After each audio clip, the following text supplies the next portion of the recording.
Hello, men. Hello, Mgtows. It's a beautiful day here in sunshiny Ohio. A little bit cold, but it's a nice day. The sun's out. Hello, man. And I have to correct my mistake. I always make that same mistake every time. You can't teach me sometimes. So hello, men. How are you today? Let me do some shout outs here. Hello, Swine Dog. Hello, Abel. Hello, Go Curse. Hello, oh, who else is in here? Abel Tasman. Thanks for showing up. Doug Garrison, uh, and all the men that show up here today. We'll see the regular guys. Hello, Mortify, and thanks a lot for showing up on this Sunday morning. It's a beautiful Sunday morning. Today's topic will be monk or bust. We hear this sentiments a lot on the Mgtow forums. We hear it from Liberation Y. We hear it from Messenger, Shining, myself. We hear it from the monks. What is a monk? A monk is a guy that takes Mgtow seriously. That's it. Taking Mgtow seriously enough to abide by what little rules we have in here, I suppose. Sup, monks? Hello, Men's Knowledge 101. Hello, Zeta. Monk. It's not easy to do. It was coined by some, Mgtowers that were level 1, level 2. When they look out at the expanse of Mgtow, they see that there's another set out there. There's the end game. There's men that just don't do those things. Honorable men. Monks. They act very much like monks. They live in an aesthetic lifestyle, and it pays off for them. The monk is the only true way to go. When you look at the monk, you realize that, and you become a monk, you realize that most men are just pussy begging. And that is one of the things in Mgtow that we don't allow. There's a few things you don't do around here. You don't pussy beg. You're not a cackling hyena. You're not a white knight. And you're not a simp.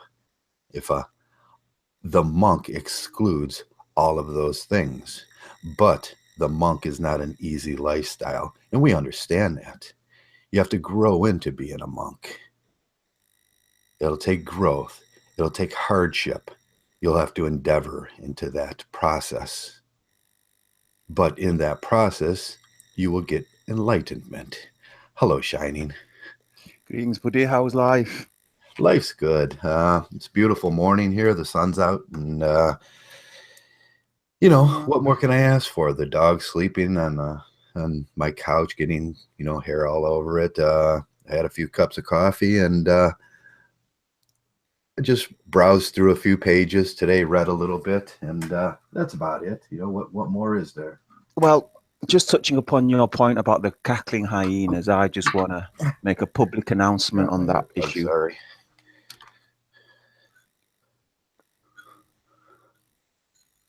Yeah, is my sound coming in okay? Okay, I got him in now. Oh, your dog. Yeah, I said just on your point about the cackling hyenas, I thought I'd make a public announcement on that point. On the cackling hyenas, we have them. Well, they're mostly the blue pill men that they think everything you own is theirs. That includes the time of your existence with a woman. They believe that that woman was theirs too. They just have to figure out how to take it. No, well, I meant the cackling hyenas in general. I mean, the point I wanted to make is the takers in life. We want a good atmosphere around here. We want an open atmosphere. We want to welcome all men, and I understand if two people are tight. If two people are close, two guys, they're really close, and they can joke and laugh about almost anything.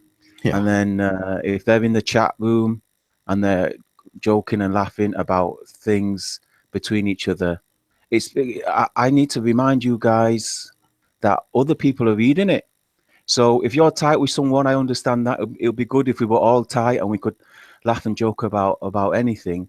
But the fact is, men from all over the world watch and read this podcast and read the chat. So if you're tight with anyone, watch what you say.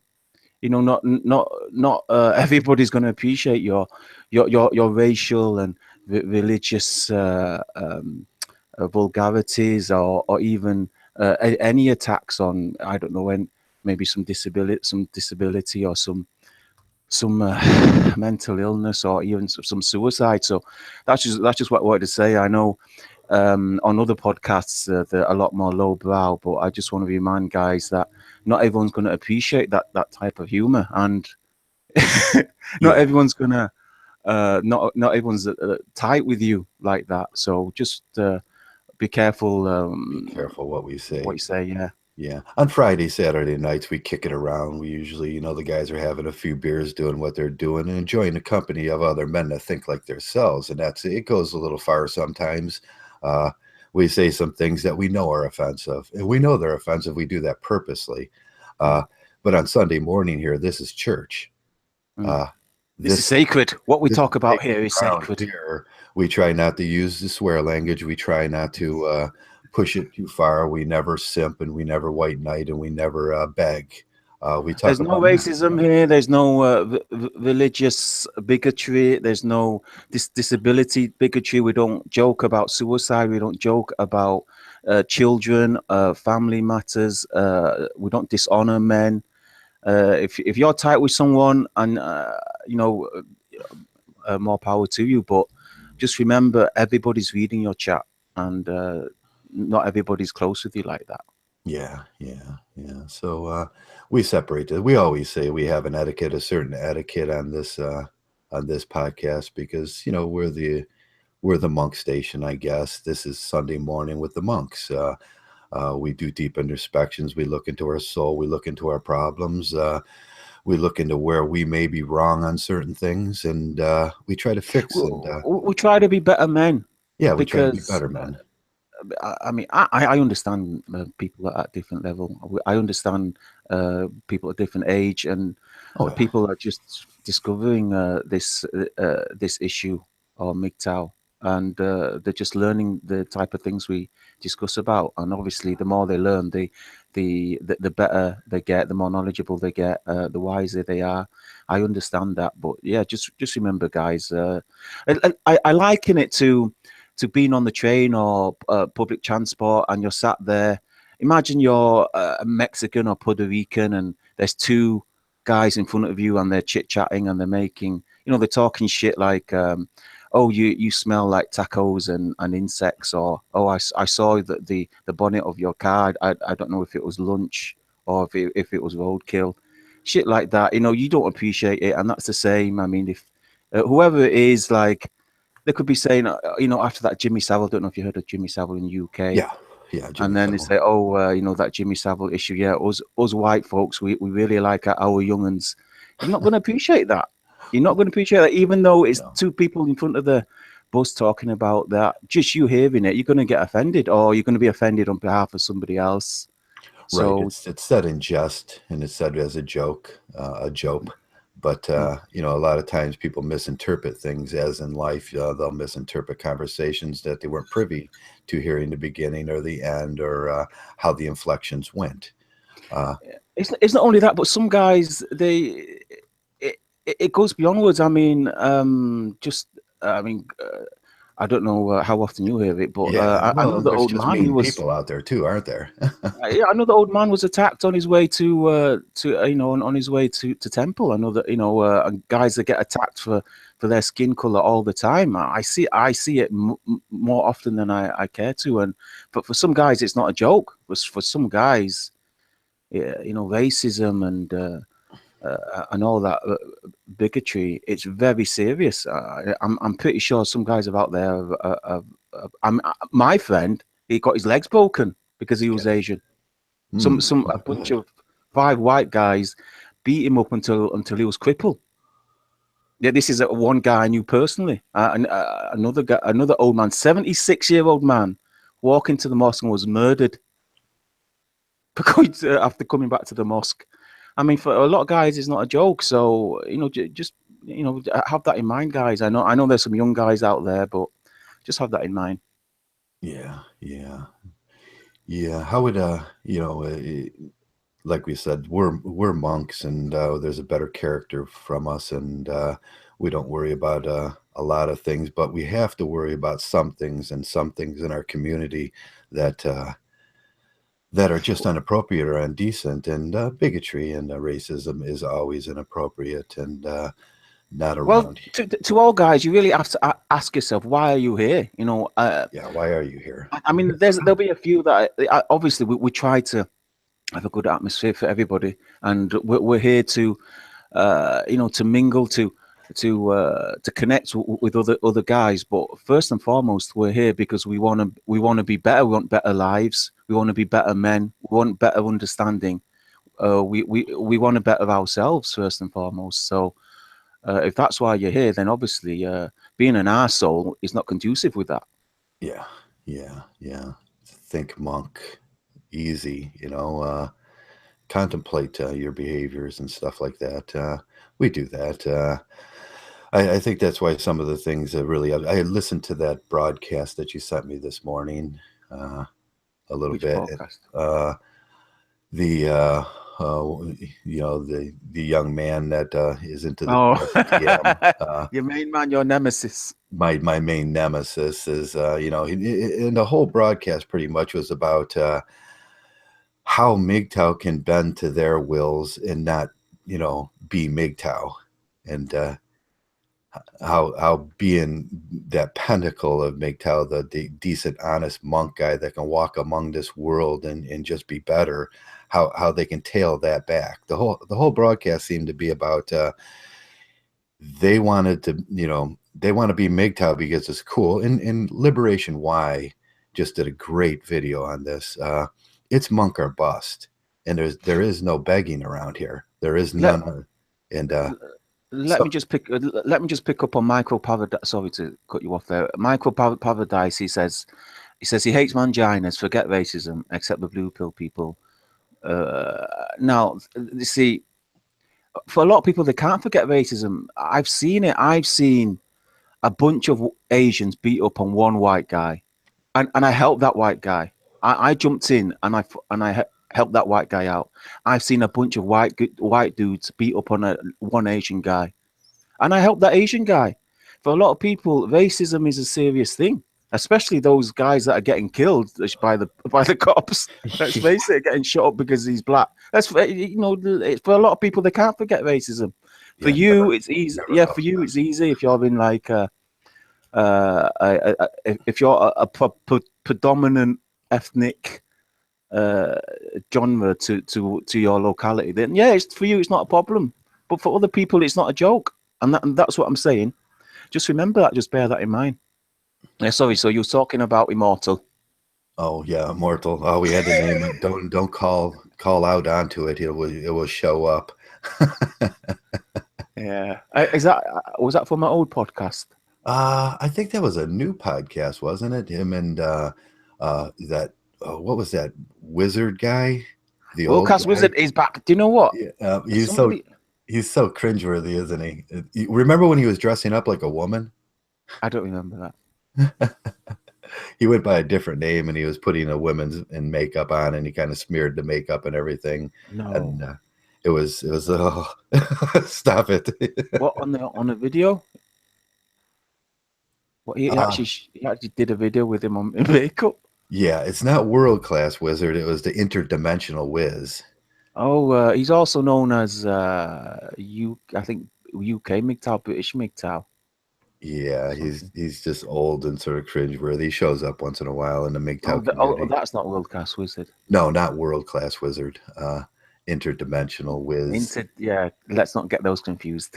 Yeah, now world class wizard's a young guy. Interdimensional wizard is a like No, World Class Wizard is a very old guy. he's a very old guy. Okay, Yeah, maybe yeah, I'm I've seen. saying I used to speak to him quite a bit in the old days. yeah, yeah. He was around during the old days, and yeah, there was a whole Into group of them that they're just purple pillars, and they were trying to spin MGTOW to suit themselves, and that's when MGTOW becomes blue pill, and we talk about this. Uh, the slow walk backwards of Mgtow, and then they just become blue pill, and then everybody can be a Mgtow, and it's just cool to be a Mgtow. Well, that's what they think they're doing. They think that they're bridging the gap between the blue pill world and the red pill world, so to Yeah. speak. But Yeah, uh, if you got an apple pie and you want to have a cherry pie, but you only have a dozen cherries in that, and you like put the cherries in the apple pie, it doesn't make it a fucking cherry pie. It makes it an apple cherry pie. I would liken it to someone who's ill and someone who's Yeah. cured. Yeah, are you halfway cured? Are you ever Are you halfway halfway sick? cured? Yeah, it's a halfway pie. That's what they want. They want that halfway place between MGTOW and and the blue pill world where they can gently weave in and out of it and go, suit their addictions and when they want to suit their addictions. And then I would say a lot of guys, my idea is total abstinence. And if you're not total abstinence, the most you can do for MGTOW is just say you're totally abstinent and Well, not talk about it. it goes back to my first point. Why are they here? These guys, if you're here just to have fun, then obviously none of that stuff that we just talked about matters. If you're Yeah, just here to have fun, it doesn't matter who you talk to. It doesn't matter what you talk about. It doesn't matter what you show or what you promote. It's it's going to be just what you find, and obviously it differs from one person to another. But none of the stuff that Mgtow talk about, none of the stuff that MRA or the Manosphere talk about is going to matter to you if that's all you're about. right, right. Hello, messenger. How's my sound? Let me turn you up a little. We always have to He's do that. always a bit shy, Messenger, these days. He turns his Yeah, sound right down. I'm getting old. That's what it is. Yeah, we're all getting old. Oh, I did my backing this week. Couldn't believe it. I did my backing. I couldn't believe it. Oh, I wasn't able to do anything. Last year I did my ankle in. I'm telling you, I'm done for. Go on without me. Yeah. So what's happening? What's Oh, we're just talking about monk or bust and how monk is an appropriate form of MGTOW. It's the most appropriate form of MGTOW. It's an honorable thing to become a monk, and that's what MGTOW was from the inception of MGTOW. Is how we were going to protest. It was how we were going to do things. We're gonna look the other way. We're gonna just not date, not do all those things, and now we have this MGTOW 2.0 or whatever you want to call it. And the MGTOW punks and simps that want to tail back MGTOW to fit their needs instead of inspiring to be a monk. And But and you I you summed it up, Joe. It, it's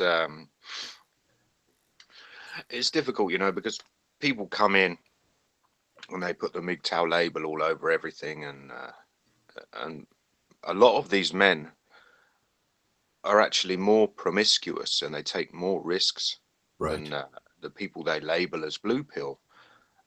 And as a consequence of that, I mean, if it was on a bigger scale, at the moment it's going to have such a minuscule effect on anything. But as a consequence of their actions, there's going to be more illegitimate children being born. There's going to be more children being born, to women who are married, and these idiots who want to make jokes. They say they're making jokes about fucking people's wives, but they're not making jokes. That's the lamest excuse. I was only joking, Yeah. like that fucking idiot Baring was only joking about male suicide and uh, being homeless and fucking people's wives. I'll make a joke about it if I want. Okay, well, go off and make your fucking jokes, but don't do it in these circles because we don't find it funny. And then when you get people like TFM sticking his tongue as far up Baring's ass as he can get, just because he's got a high subscriber count, which most of which are paid for, then it falls apart. Then the whole thing becomes a fucking joke. And when you add into the mix people like Angry Mgtow, who's just a fucking idiot, and Mgtow 101, who just learned how to gain subscribers and SEO his channel, all that bollocks, then the whole thing becomes so diluted that it's an embarrassment to want to label yourself as part of that. And it's like you said, Joe, it's growing, it's growing, it's growing. But what's growing? What's If you growing? look, if you look on Google Trends, okay, that people are looking for this label Mgtow. What are they finding? A pile of shit. You know, a They're big finding cesspool sand. full of Jokers. That's what they're finding. Jokers, vagina PUAs, worshipping, PUA, fucking, you know, sexaholics who obsess over TFLers. TFLers. Yeah, it's, you know, what it's got to be about. Well, for me, you know, I don't really care what these people are doing or what they're calling it, but it's got to be about walking away and being as autonomous as you can be. And I know, you know, people say that's not possible. You've still got these connections. Of course you have. Of course you've got to work. Of course you've got to live in a community alongside other people. You, unless you live in one of the most remote tribes in the middle of the fucking Amazon, you know, you're not going to disconnect from Right. wider society. It's not possible. We wouldn't be having this conversation now without the internet and computers. It's not possible. But as much as you can, you know, you need to change your life and be as different from these people they're labeling blue pill as possible. And if you're still fucking women, if you're still partaking in all their mating strategies and you know, those sex addictions, then I'm afraid you are worse than the people you label blue pill. You're so far that way. We need a whole new fucking color spectrum for these men, Yeah. because it's nowhere. It's not in between red and blue. It's hypocrisy at a It's certain point, isn't it? it's minus blue. You know, it's gone. It's gone into the black there. It's. Sorry, Top Dollar. It hasn't gone into the black. We It's need a gone to new. the shit pill. It's a Yeah, pill yeah, it's made gone out to of the dog brown shit. pill. Yeah, it's gone to the brown pill. It's just the fucking The shit brown pill. pill, the mix of That's all what it. colors. Yeah. It's like, The, Yeah. the brown pill with bits of corn in it. Bits of corn and undigested peas. Well, it goes back to my first point of why are these guys here, and it'll always show. I've been saying it for ages that your intentions eventually show. If you came here just to play about, just to fuck about, just to make friends, or maybe find a girlfriend, make money, popularity, or pay homage to YouTube celebrities, sooner or later it shows. And even if you didn't, even if you came in here with genuine intentions of trying to tell your story so other men could be warned or learn, if Yeah. if fucking about and having and messing about is amongst your top priority, that will show too. It will Well, always show. isn't that a female trait? You know, where you get these people come in with good intentions and they win your trust, and then after a year or two, they turn on you and they stab you in the back and they betray you and you. Weak men with weak messages. Well, it's like a marriage, isn't it? Where you yeah. invest in this thing years down the line, they decide there's something better out there. You know, something that will give them more money or give them more attention, and they say, well, I'm still going to use your label, or I'm still going to try to associate with you and make the odd video that sort of sympathizes with your talking points, but really, fuck you lot. You know, I want some money. You know, I want to play video games and get paid for it and put up a Patreon and say MGTOW this, I want MGTOW that. hentai rape games. Yeah. I want to include the transvestites, transsexuals. And you know what they'll say? They'll say, "Oh yeah, but it brings people in." Brings people into what? What kind of Pew- people? Yeah. What kind of PewDiePie people? brings people in. PewDiePie brings people in to watch him play Minecraft and pay him for that bullshit and talk nonsense. You know, it's just YouTube bollocks. I mean, the fact that we're on this platform, YouTube, doesn't mean we have to morph into these grotesque YouTube fucking characters. You know, we're just here to have our conversation, and a lot of people are being influenced, and it just shows you know, that's an indication of their character, that if you put them in an environment and then they change into something else as a consequence of being in that environment, then they're not able to go their own way or be an individual in the first place. They're always going to acquiesce and try and fit in and, you know, bend over and let people Yeah. fucking take them up the arse, you know. And That's a female that's not what character. we want. Morphing into the moderate middle is what females do. They morph into acceptance. It's interspecific human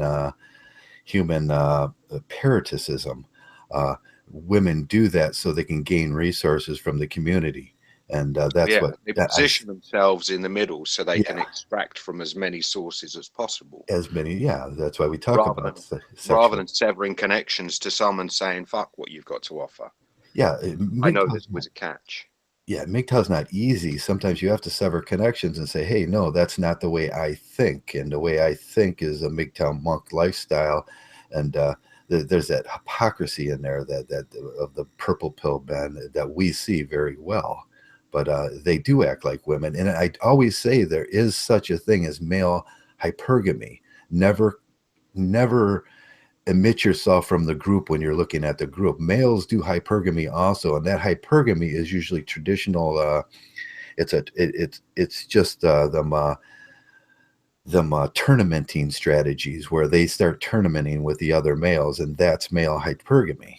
Oh yeah, when they start calling other men losers, you know, Yeah, just because they were unfortunate enough to have children with the wrong right. woman. I mean, if you want to elevate yourself and try to come off as being superior to other men just because the relationships you had in the past didn't produce children, that's nothing to do with choice. I'm talking specifically about heartburn here, by the way.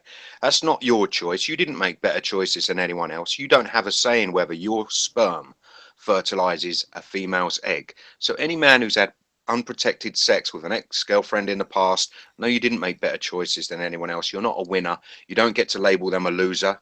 Yeah, you were just fucking lucky. You were lucky your sperm didn't fertilize her egg, and you were lucky you weren't thrown into the same meat grinder as those unsuspecting men who made good choices, who made moral choices that you know in the environment they were in. That was the best possible life. You know, they weren't drug addicts, they weren't fucking alcoholics. What they wanted to do was build a life, and that's the way you did it. 20 years ago. And unfortunately, they got fucked over, and then they thought something's wrong. And I can remember thinking something's wrong like 12 years ago, when my daughter was born, and it all sort of fell apart, and shit happened to me. But the choices I made, you know, you can't say, "Oh, you're a loser." You're a loser because you got fucked over. You know, that goes back to Spetsnaz's argument, which completely fell apart.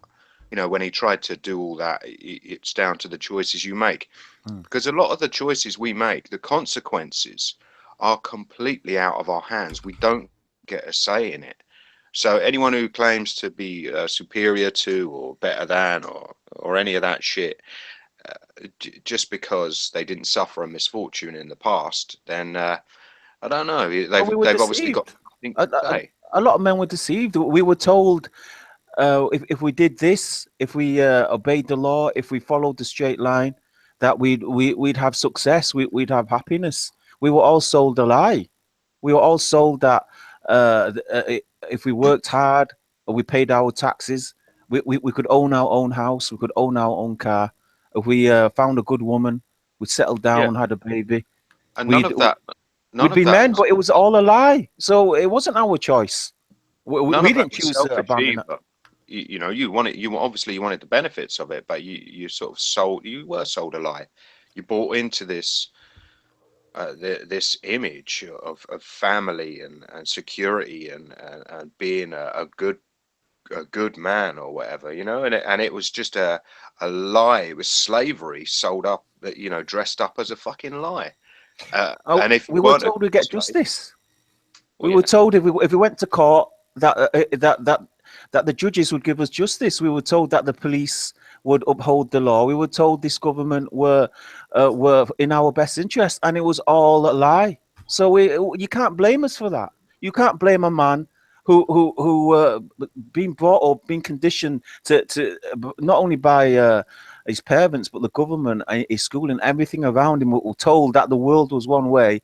You can't blame that man for thinking, that's how it is then, and then he well, that's finds why out I it's don't not. like the label loser, because when a man is biologically and socially conditioned to live that lifestyle, and there's nothing to indicate that it's going to turn out bad for him, you know, all right, there were some marriages that broke up and that sort of stuff, then he can't be blamed.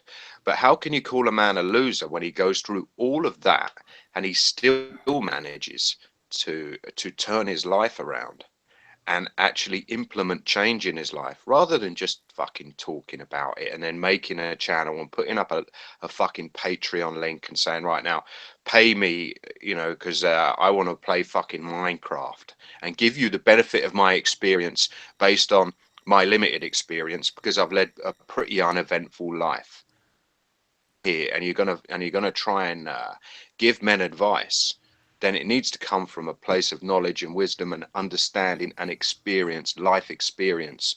And if it's limited, you know, then you've got very little to offer. You're going to run out of things to talk about. If you can actually relate to men, you know, when they talk about the problems they're having, because that's the reason why this thing exists. You know, if men didn't have these problems, we'd all just go on our way and just, you know, just be the same as everyone else. But you need to be able to reflect on your memories that have happened and the lessons you've learned. Okay, we got burned. Fine, we got fucking burned. You know, but at least we can pass those lessons on to other men. That's why we talk about it. We're not bitter men.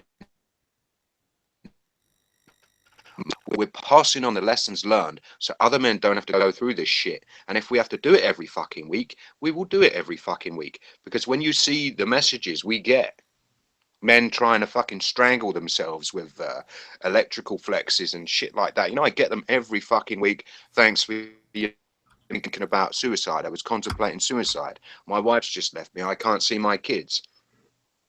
Yeah, if we don't, men, and we don't pass on these lessons we've learned, men won't know, and they'll all fall in that same trap. And if you haven't got the experience to pass that advice on to men, then fuck off and play Minecraft. Put up your fucking Patreon link and complain about the fact that you're not in any fucking donations. Call us losers. Heartburn. Don't fucking call us losers, man. And if you want to come in here and talk to me about it, you can talk to me about it, because that really fucking pissed me off. That really fucking pissed me off. You've run out of advice to give men because you haven't got money. Men losers. It's bang out of order. Yeah, you think Heartburn was directing that at us or men in general, Mgtow? The bitter men who moan about women ruining their lives, you know, the bitter men. How can you make assumptions like that these men are just losers? How can you not see that some of these men have gone through that, and despite that have turned their lives around? They still work, they still bring up their kids, you know. Some of them are re-educating themselves and getting new careers, you know, and they're building a life for themselves. They've come back from nothing. These men aren't losers. These men are fucking survivors. They are fighters. And you can't make assumptions like that and call any man a loser. You just can't do that. I got the feeling. I'm sure it was a reaction to some flack he took. But you know, how much flack have I fucking taken? I've had death threats. I've had all sorts of CID around my house. I've had a fucking paedophile, stalker, all of that crap. Yeah, suck it up, Heartburn. Take it on the fucking chin. Yeah, that's how I felt. You expect to be fucking paid, yeah, because I don't ask for no money. I don't expect to be paid for this shit. I'm just warning men. And if one man comes and says, thanks, you know, you told me, you know, not to go there and I didn't go there, that's payment enough. That's enough. That's how I felt. I felt like because he said that he took his chat. Am I right? He took his videos down. I think anyone that was monitoring his channel can let us know. He took his videos down and he got some negative comments because of that. And then he said that. Well, I think the point you're picking up on is the point. He says that he's not a loser because he can get a woman. I think that was the point that I think a lot of people were surprised about. He says that he can get a woman anytime, and if he takes his time, he can get a really good woman. So he's not a loser. Really? Where are they then? Where are they then? Why does this thing exist if you can get a good woman? Where are they? Why are the marriage rates declining? Why is divorce on the up? Family courts full of these women who are stopping kids from seeing their dads. Where are these good women? You know, you can get a good woman. What? You're better than every other man. You know, you're worth more. What are you trying to say? Yeah. You know, you're worth more. What, in material things because you've got a house?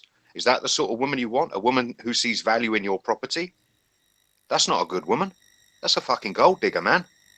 That's not advice. That's just setting yourself up to be fucked over. Yeah, the other things We've we been talk around about. here too long. We've been around here too long. We've seen it. Yeah, there's a Yeah, I was certain not surprised.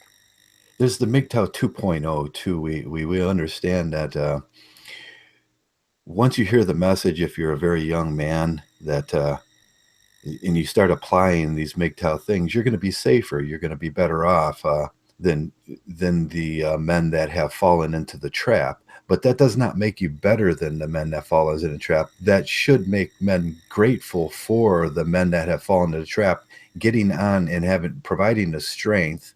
Because as far as 10 years ago, men would not say these things. Men would Yeah. not do these things, and they would let other men fall into the same trap. But we do that. Uh, Now we got this Mgtow 2.0 that come in and says, okay, I'm not going to fall into that trap. That somehow makes me better than the men that have saved me. Yeah, And but that's false confidence, because then they talk about all this pump and dump yeah, shit, and then they go on to take more than any sort of normal man would yeah, do, it's a matter of who gratitude, claim to be isn't awake. it? It's gratitude. They should have a certain gratitude for these strong men that for the last 20, 30 years here have been fighting against a beast that was of it was of huge monumental size, and they took it on the chin for us.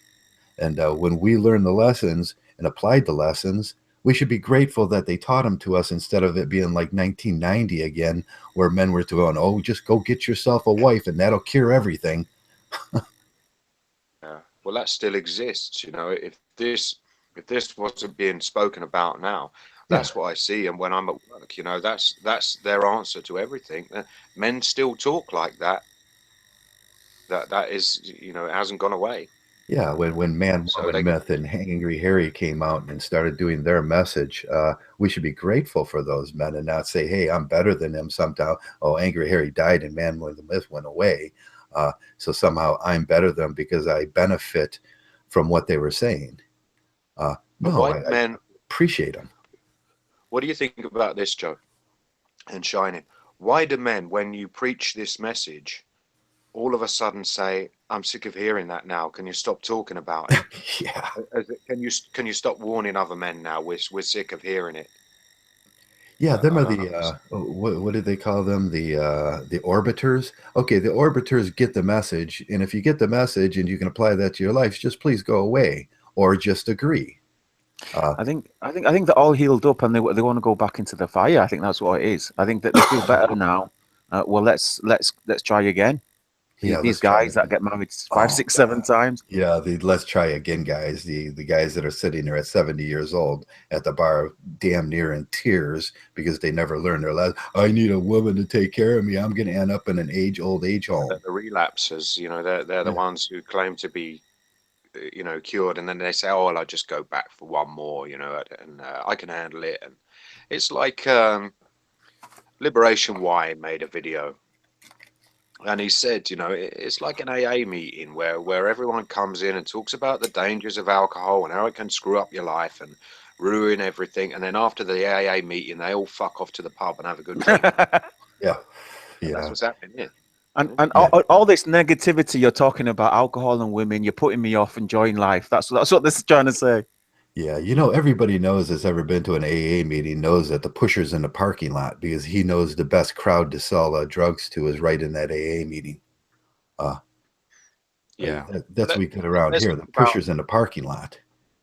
let's talk about the prominent, so-called prominent MGTOWs of the past, whatever. I mean, I know for a fact from speaking to CS and CS terms, you know, we've exchanged messages, and then he's gone his way and I've gone mine, and we're in agreement on many things.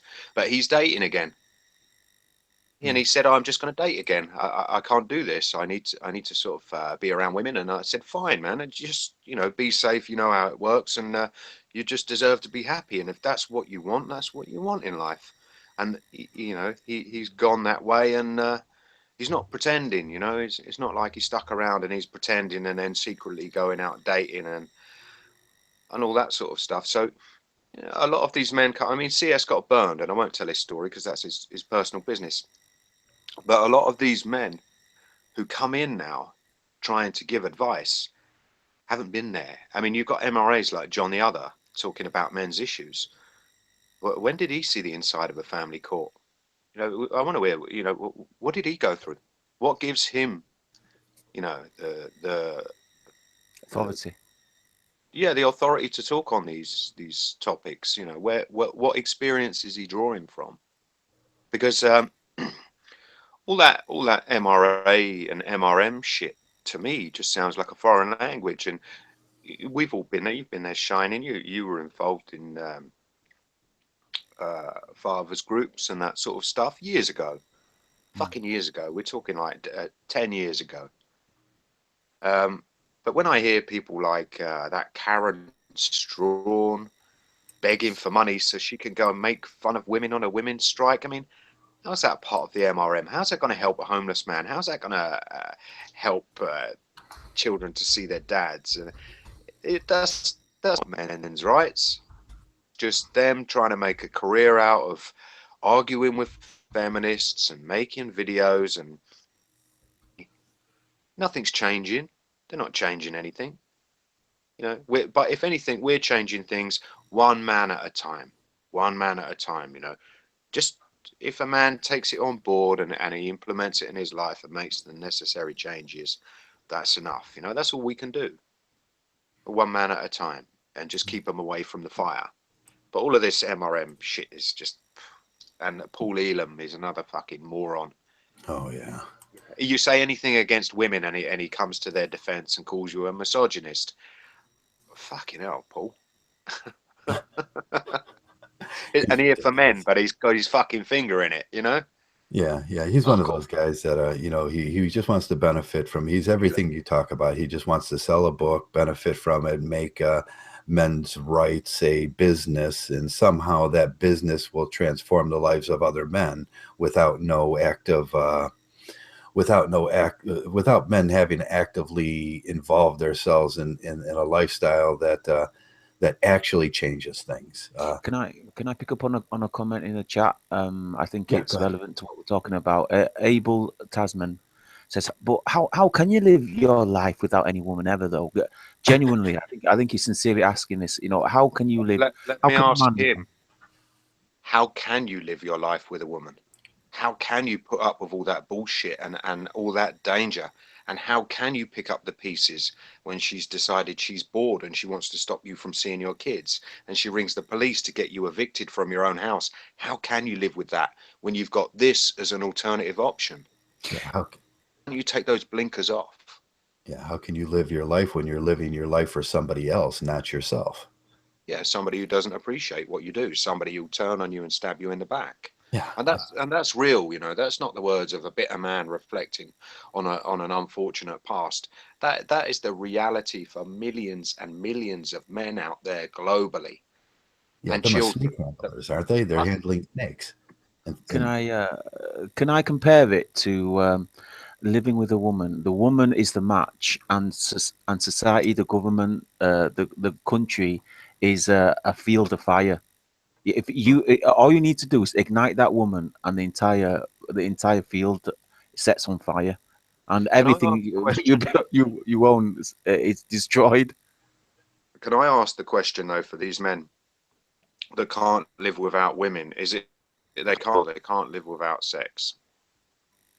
yeah, that's Because that's that's two the different answer. things. Can they not live without women, or can? And there is a portion of them that need help in their life, and that's what I call these weak men that cannot do life without a woman. Them are the guys that never learned how to make their own dinners, do their laundry, fill their gas up in their car, get a credit card. Those men are really disgusting to me. They cannot function without a woman. I look at that LARPing dude, the Large or whatever his name is, Varg, Larg or Varg, Vlarg. Yeah, Varg. VAG. He cannot live with that. He's been so he was in prison for so many years. He comes out. The only way he can survive is if he has a woman helping him. He is not Yeah, a but man. doesn't he understand? I mean, people like him claim to be experts on women and female behavior. Doesn't he understand that any woman isn't going to respect that anyway? She's just going to take advantage of a man Yeah, who's so weak and needy. yeah. Doesn't he get? Well, how That's would you start?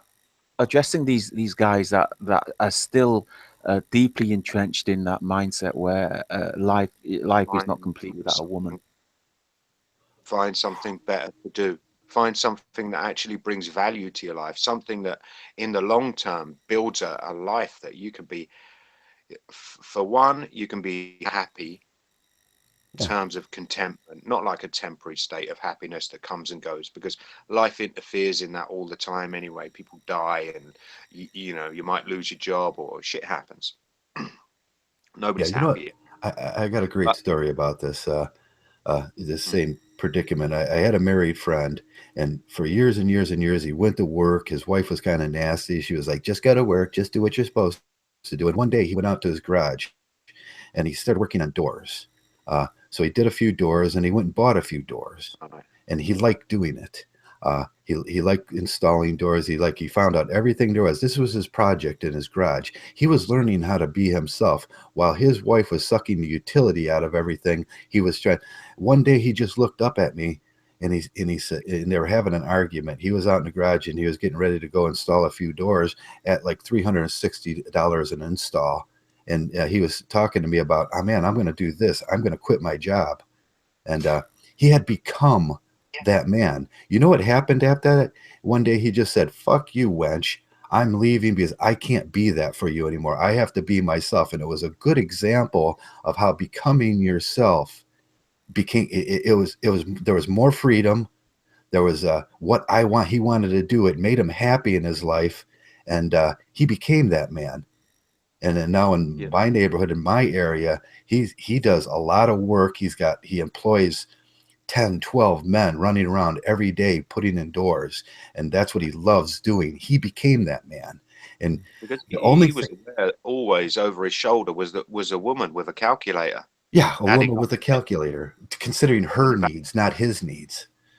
yeah, and for the monetary value she could glean from all his efforts. That's all women see, pound signs. A woman will take apart your efforts before you've even finished building anything. She'll have her hand in your pockets, and Yeah, she'll be into your bank account and all of that sort of stuff, taking the fucking thing apart before you can even build it. As soon as they see any monetary value in anything, they're fucking all over it. How can you function? How can you build anything when you've got this constant fucking drain on your resources, which holds one of your fucking ankles and impedes everything you do? yeah, You know, women are so self-interested, and sometimes they like that minimalist lifestyle where they don't have to do nothing. That's a damn fine thing when you have these larping slaves that go to work every day and provide everything she needs, and their value comes from that. But bust out of that. That's what we say in Mgtow, bust out of that and find what you do. I think okay, well, some men are going to say, all right, well, there are women who are independent now and they've got their own money and they just want a man for company and they're not going to use you for your resources. What have you got to say to these men? That'll be I their think they're argument. always going to use you. And I've run into those situations in life where after my divorce and everything, I was dating and I thought I found that special girl that had a job and everything. But yours will always become hers. Your space will always become her space. Like I say, she's going to change your soaps. The towels aren't going to look the same. The carpet on the floor, the color on the walls, the coffee cups you drink out of, what you drink in your very coffee in the morning will be inspected by her if she doesn't want you to drink sugar in your coffee. And I think that, there's a portion of guys that just don't believe it. There's a portion of guys that think, well, if a woman's reported you to the police, or if a woman, if you and your woman are separated, there's no smoke without fire. You must have done something. you must have done something wrong. Yeah. Yeah, and I think a lot of the guys, they just don't understand that's women's nature. But They're fickle, emotional, and they'll just. why would a man want to walk on eggshells though? Because there are two sides to every story, and no man is without fault. But you can't blame the man completely, and want to live his life walking on eggshells, knowing Oh, that if he puts one fucking foot wrong, I mean, if he comes late and he hasn't rung her, or if he has one too many drinks at the bar with his friends after work, he's gonna get fucking holy hell when he gets in. And if he dares fucking open his mouth himself, there's a phone call to the police made. He's got to toe the fucking line or else. And that's when they say, oh, there's the smoke. You know, there's no smoke without fire. There's the fire. You know, you weren't a complicit slave in all of this. And the only men who do survive are these complicit slaves who fucking acquiesce, and they are so pitiful. I've seen Yeah.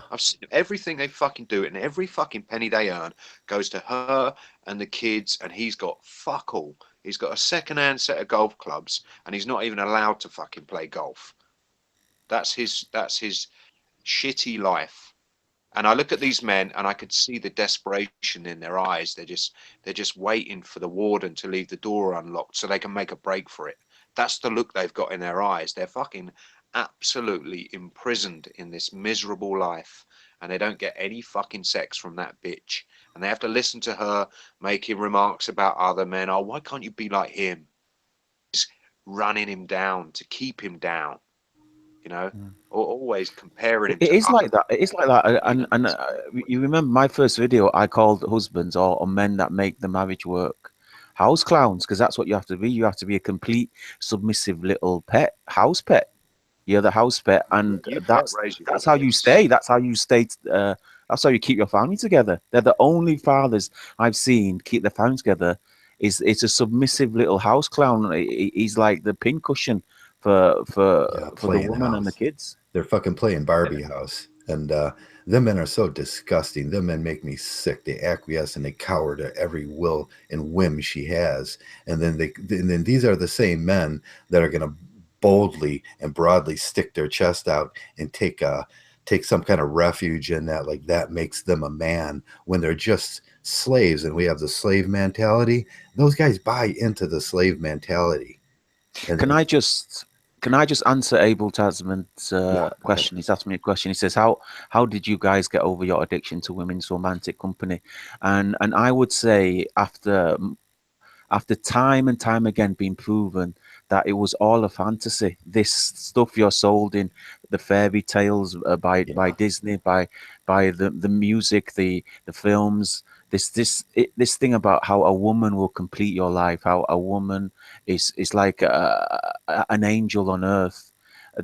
Time and time again, all my experiences with women has taught me the contrary. It's not. She's just a I'm sorry to say, guys. If you're offended by this, so be it. She's a lesser man. She's a man, but lesser. She's more. She's easily corruptible. She's more easily diverted. She's not as strong. She's not as intelligent. And if you think that's the type of creature to improve your life, that's not how it is. And I would only add that it's a fantasy. It's in your head. It's not actually like that. Romance is not like that. It's not like how the songs make it out. It's not how the films make it out. And when you realize that, when you realize living, I'm talking about living with a woman, living with a woman in a romantic relationship, how it's actually quite difficult, and it's a constant test of your character, of your patience, and it's always about compromise. And in this gynocentric, and I know this word is overused, in this gynocentric society where she's basically put in charge of you. It's basically uh, it's like a child being in charge of the parent. That's how it's like. And like I said, she only needs to ignite, and your entire world is on fire. She only needs to make that phone call to the police, and she will. I guarantee it. There's no way you're going to live 40 years with a woman and just put up with whatever shit she gives you. You are going to say, "Hey, hold on, you're not doing that. You're not gonna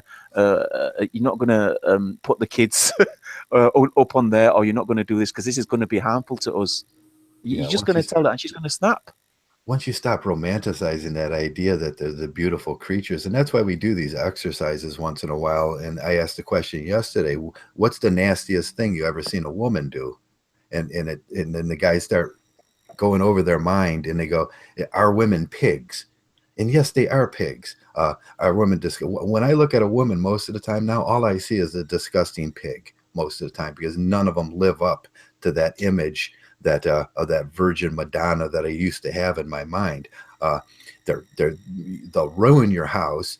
They don't do no work. They'll leave dirty garbage in your And you start looking at those things and you start thinking about what they truly are, that vision in your head kind of overtakes that simping and that idea that you had about they're all perfect, because they're not perfect. And these are the questions we have to ask. I mean, if you ever really truly been in a relationship and seen the disgusting things and the disgust, it's just all men secretly despise women, I say. All Well, men, because they see them disgusting things, but they never internalize them, and they go, "Oh no, she's just not that." In Mgtow, we ask ourselves those questions. What are those those things that we see in them that that they do, and they do on a regular basis, that just make you sick, that you've been, and yeah, we see them, and that's how you get over. You just by looking at life in reality, you get over. let me summarize, Joe. Let me. Yeah, You know, I always compare these things to addiction. I'm just going to explain how addiction works. Addiction is someone's dependency on a short-term high, normally a yeah, chemical high. You know, they all induce dopamine. So let's say sex, beer, drugs, whatever, yeah, all induce that dopamine hit. What an addict does, and what men do when they think about women, they think of the short-term chemical high. They think as far as that. She's going yeah, to make me feel good, and then I'm going to get to fuck her, and that's going to feel great. And yes, sometimes it does. Sometimes it's a disappointment because a lot of women are very self conscious. They won't do certain things that you think they might do. You know, all the stuff you've seen in your fucking porno films and that. A lot of women don't do that crazy shit. And you're going to be disappointed. A lot of women are very self conscious, and you know, they want the lights off, all that sort of stuff. So you've got this image in your head of how good it's going to be. And we are lucky enough to have the emotional memories from the past to yeah, look back on. And we can recall those and say, after the honeymoon period, after this short-term thing, which may or may not be as good as we expect it to be, after that come the long-term consequences of being with a right, woman. And this is what addicts don't do. Addicts will take a hit of heroin or they smoke the crack pipe. Yeah, that feels good. Yeah, they don't think about in 5 years' time they've got no fucking teeth in their head or their hair's fallen out and they're living in a cardboard box, you know, sucking dicks for the next rock of crack. This is the long and short term effects. You need to see past this this object of your desire, and it is desire. It's a need. It's a want, you know, and something you can become dependent on. Once you see past that and the short term effects of you managing to get hold of this woman of your dreams, you're going to see a woman who gets fat. You're going to see a woman who never smiles, a woman who hmm, doesn't give a shit whether you eat or not that day, a woman who gives up her job, you know, who just wants you to bring in money and doesn't even want to fucking speak to you, a woman who watches fucking soap operas 4 hours a night. So when you come home, despite the fact that she's ordered you be there, you know, she doesn't want you in the same fucking room because she's watching bullshit on telly, which turns her brains to shit. These are the long term. And if you want to go deeper into it, you know, when she's bored of you, you're out. You lose your yeah, house, you lose your kids. These are the long term effects of man's dependency on woman. And we've seen it time and time again. And it's not getting better, it's getting worse. So you need to think past the pussy. yeah. Think This past that smelly pussy because most of them do fucking smell. And I the tell you, it's probably the worst bacteria. place for That's a why man we to say put his tongue. they're Most, bacteria filled, just bacteria filled vessels that will make you sick. And well, you know, once you, that simp, that moron, Mgtow 101, who came in and just just I don't know what he's doing. He needs to take responsibility for the amount of men's lives he's going to ruin. That idiot left a comment, and Top Dollar saw it as well. He said, "You need to get with a vegan woman because her pussy and ass taste like mint." ugh, He's down there eating shit and licking up piss ugh, and bacterial residue from vaginas, and that is the pinnacle of his fucking achievement in life. oh That's God, all that he's makes got me to so offer. sick. Yeah, That well, makes me so you know, sick. I'd like to That's take the a fucking delusion. swab. That's I'd the like to take a delusion men swab of are his tongue. under. Yeah, it's It, disgusting. it's Disgusting. disgusting. It's a delusion. Once you realize that, once you internalize that, once you bring that to your life, you realize that, man, they aren't that. I gave a story the other day. I sat and watched a woman so fat with a little child next to her one day that would so lazy she would not get off the couch, and she slung the diapers across 2 rooms trying to hit the garbage can. By the time me and her husband had gotten home that night, there were at least 7, 8 diapers laying on the floor because that bitch has not moved the whole day. That's what, imagine yourself, that's what you're going to have.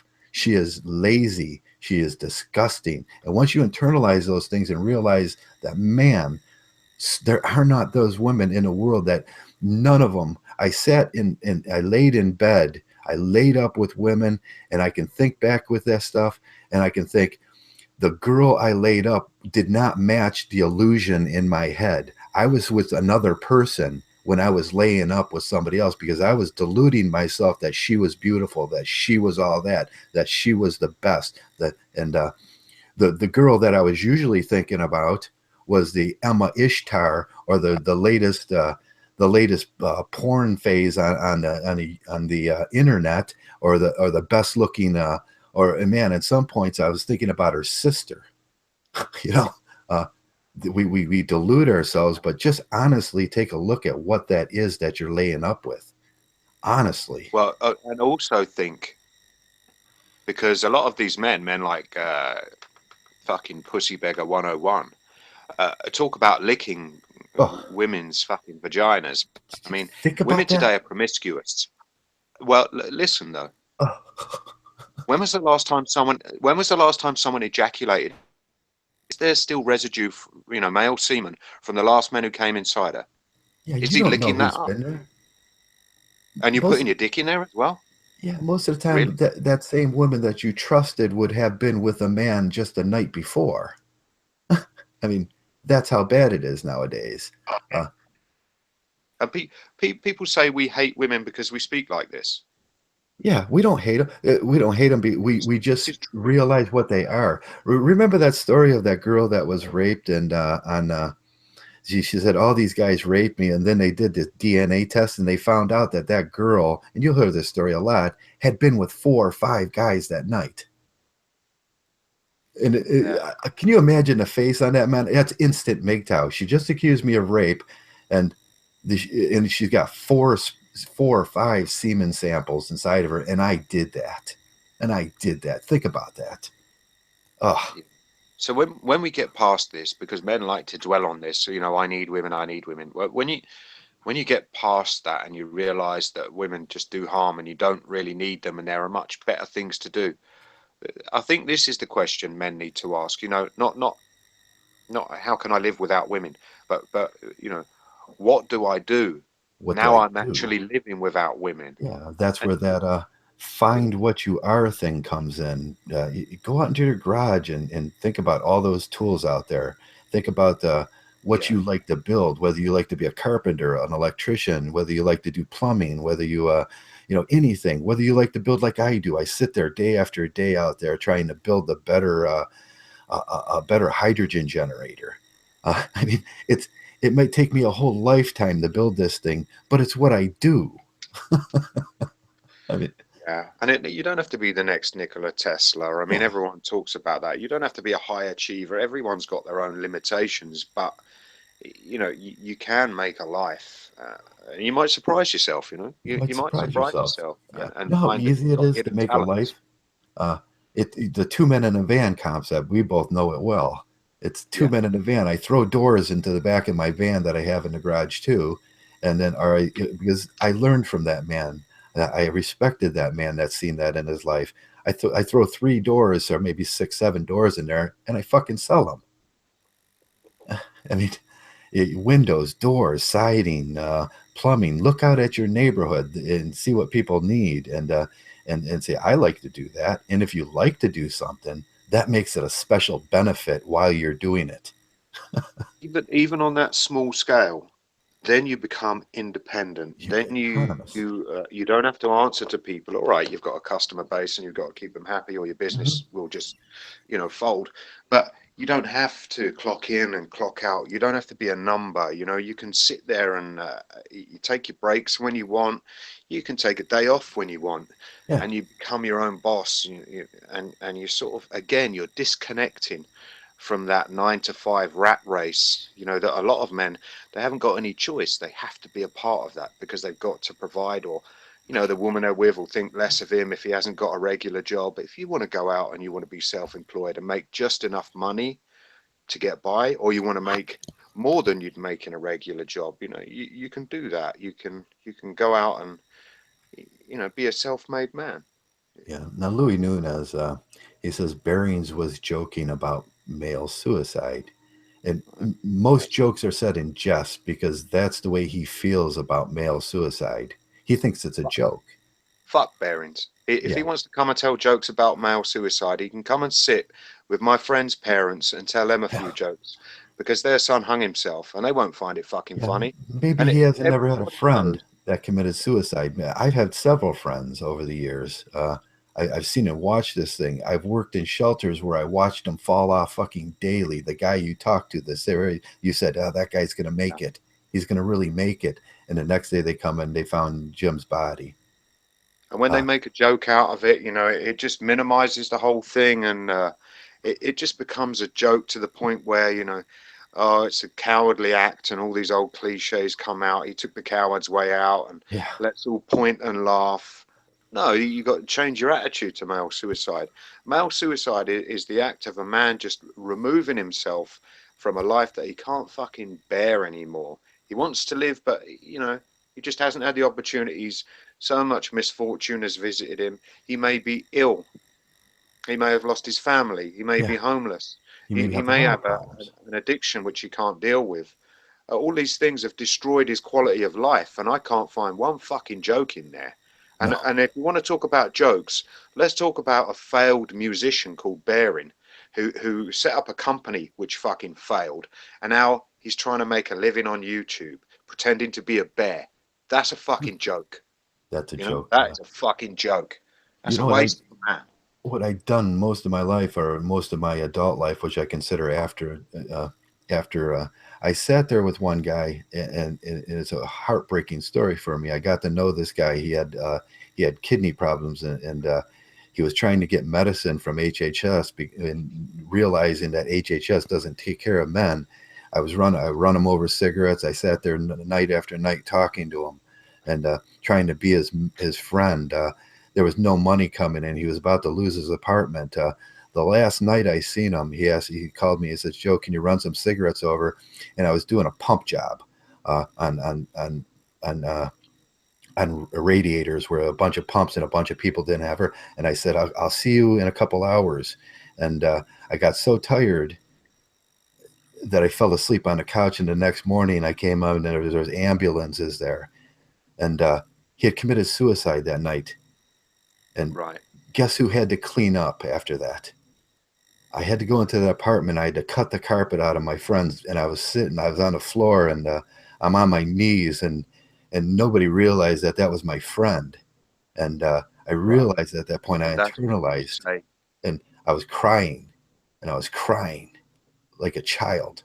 And because I knew if I could have just made it over there, and if I could have just did that one little thing, just one more little Yeah. thing, uh, he And might now I be, know that's why you say if you can just get them through the night, just that, yeah, just just the low point. Yeah. yeah, not laugh at him, not say, oh, he's so much, he doesn't have. No, he wasn't. He couldn't possibly carry the job or the load I did. Uh, but that's where I had become the better man. That's why I become the Mgtow monk. You can only help people if you're healthy. Yeah. Only that, but also the men that are close to suicide. It's not only the men that actually are dead, but also the men that are trying to have tried Yeah, to commit suicide or close to yeah. it. But Or at one point, I was that guy too. I was so close at some point in my life to being so sick and so beat up. But, just a little help from somebody once in a while. I mean, just a little bit had got me through. And then I realized that, man, this problem is huge. And I was that guy. So you never. That's what I say around here. You have gratitude. Man, I have gratitude for that. One day I was sitting there in my van, and a friend. I'm cold. I'm hungry. I'm dying. I'm 130 pounds, and I'm reading the Bible, and I put it down. And then the next time I picked it up, he had left, and somebody had slipped. He had slipped $20 inside the Bible, and I was like, and it was the difference between me eating that week and not eating. And I was so grateful, and I was, I felt so humbled by that small act. Yeah, I think people don't appreciate how important what we're trying to do here, what we're trying to accomplish. Yeah, Often, yeah. Suicide's no joke. Male suicide's no joke. All suicide's no joke.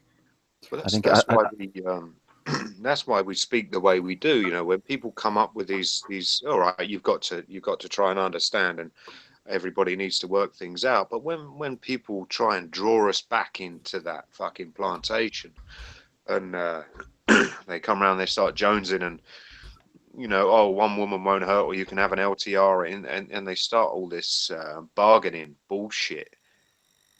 All of a sudden, it becomes nothing. It's like let's take you away from helping these men, and those men are out there. They're very quiet, and most of the things they've got to say are in private messages, because they've been told that they can't speak about these things openly. You'll be seen as weak or less of a man if you speak about these things openly. And when fucking pricks and cowards like Baring want to laugh about it, it drives these men further into themselves and makes them more embarrassed to talk about these things. yeah. Baring is a faceless internet coward, a pitiful excuse for a man. He's a failure, and he has no place in our conversations. A YouTube comedian. They accuse, I guess to some degree they're right. They accuse Mgtow, Matt the Manosphere, etc., talking about women too much. I would say that I don't talk about women. I talk about men's worship of women, men's need for female validation. Sometimes we put it, and I don't think that's talked about enough. Well, I think look that at what men we talk worship women. about. Let's look at the difference between what we talk about in the hour or 2 hours that we actually get together and talk, and what we do with the rest of our lives in between those times. I mean, this is not who we are. These are the subjects we talk about because men ask questions, and we want to look at the reasons for the situations men find themselves in. But we do not engage with women. We minimize our engagement with women in real life. That's what matters. These people are absolutely fucking uh, functionless if they haven't got a woman around. They are just helpless. It is sad The to see. lesser I men. mean, yeah, they're just useless. If there isn't a woman around, they cry, and they need a cuddle, and they need sex, and everything's falling apart, and they can't exist for 5 minutes on their own in a room, and their own thoughts drive them mad. All of this sort of stuff. You know, if we want to talk about women and discuss the benefits of not having one around, just to let other men know, and we do that for a couple of hours every couple of weeks, it's got nothing to do with the way we live our lives. The way we live our lives, I tell you what I fucking do in my life. I work fucking hard every day. And then I study for 15 hours a week. And I've got a child, and that's my responsibility. I bring that child up. At no point in my life outside of these conversations do I acquiesce to women, fucking cry about how there isn't one in my life, and pine for one to fucking grace me with her disgusting used vagina. That's I don't live like that. So we don't, we talk about them, but we don't obsess over them. In real Mm. life, they are useless. They've got no value. And any man that comes to me and tries to tell me I need a woman, I set him straight, and I tell him why he doesn't need one. That's how it Well, works. that's what I see. I see. I remember there were times in my life when I mean, when I was a kid, when I was young, before I left home, my mum was always giving me shit. She was always telling me, don't be late. She was always waking me up in the morning, saying, don't be late for college, don't be late for work. And I tell her, I don't have college, I don't have work today. She goes, well, just next time you do, just don't be late for it. So, Mum, I've never been late for college. I've never been late for work.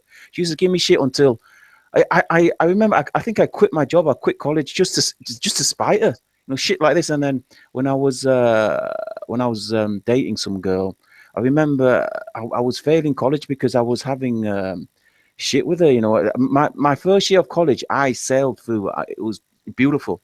I always handed my assignments in early. I always got good grades. I was getting like 70-80% in my grades. And then as soon as I was going out with some girl, they all went down because of the shit I was going through. And then I remember when I wasn't seeing her, all I could do was think about her. And I think this is where this is the areas where we can address where people aren't addressing.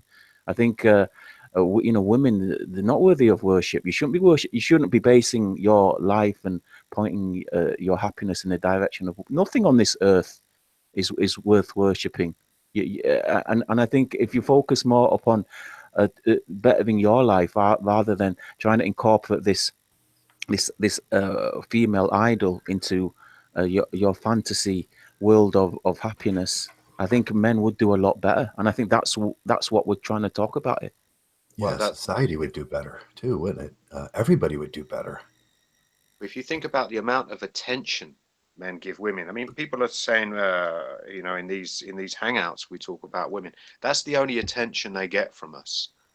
The rest of the time, we've built these lives which revolve around us and what we need and what makes us content, and what brings us peace. What we're on a nice even keel. There's no real sort of ups and downs apart from the normal things that visit your life.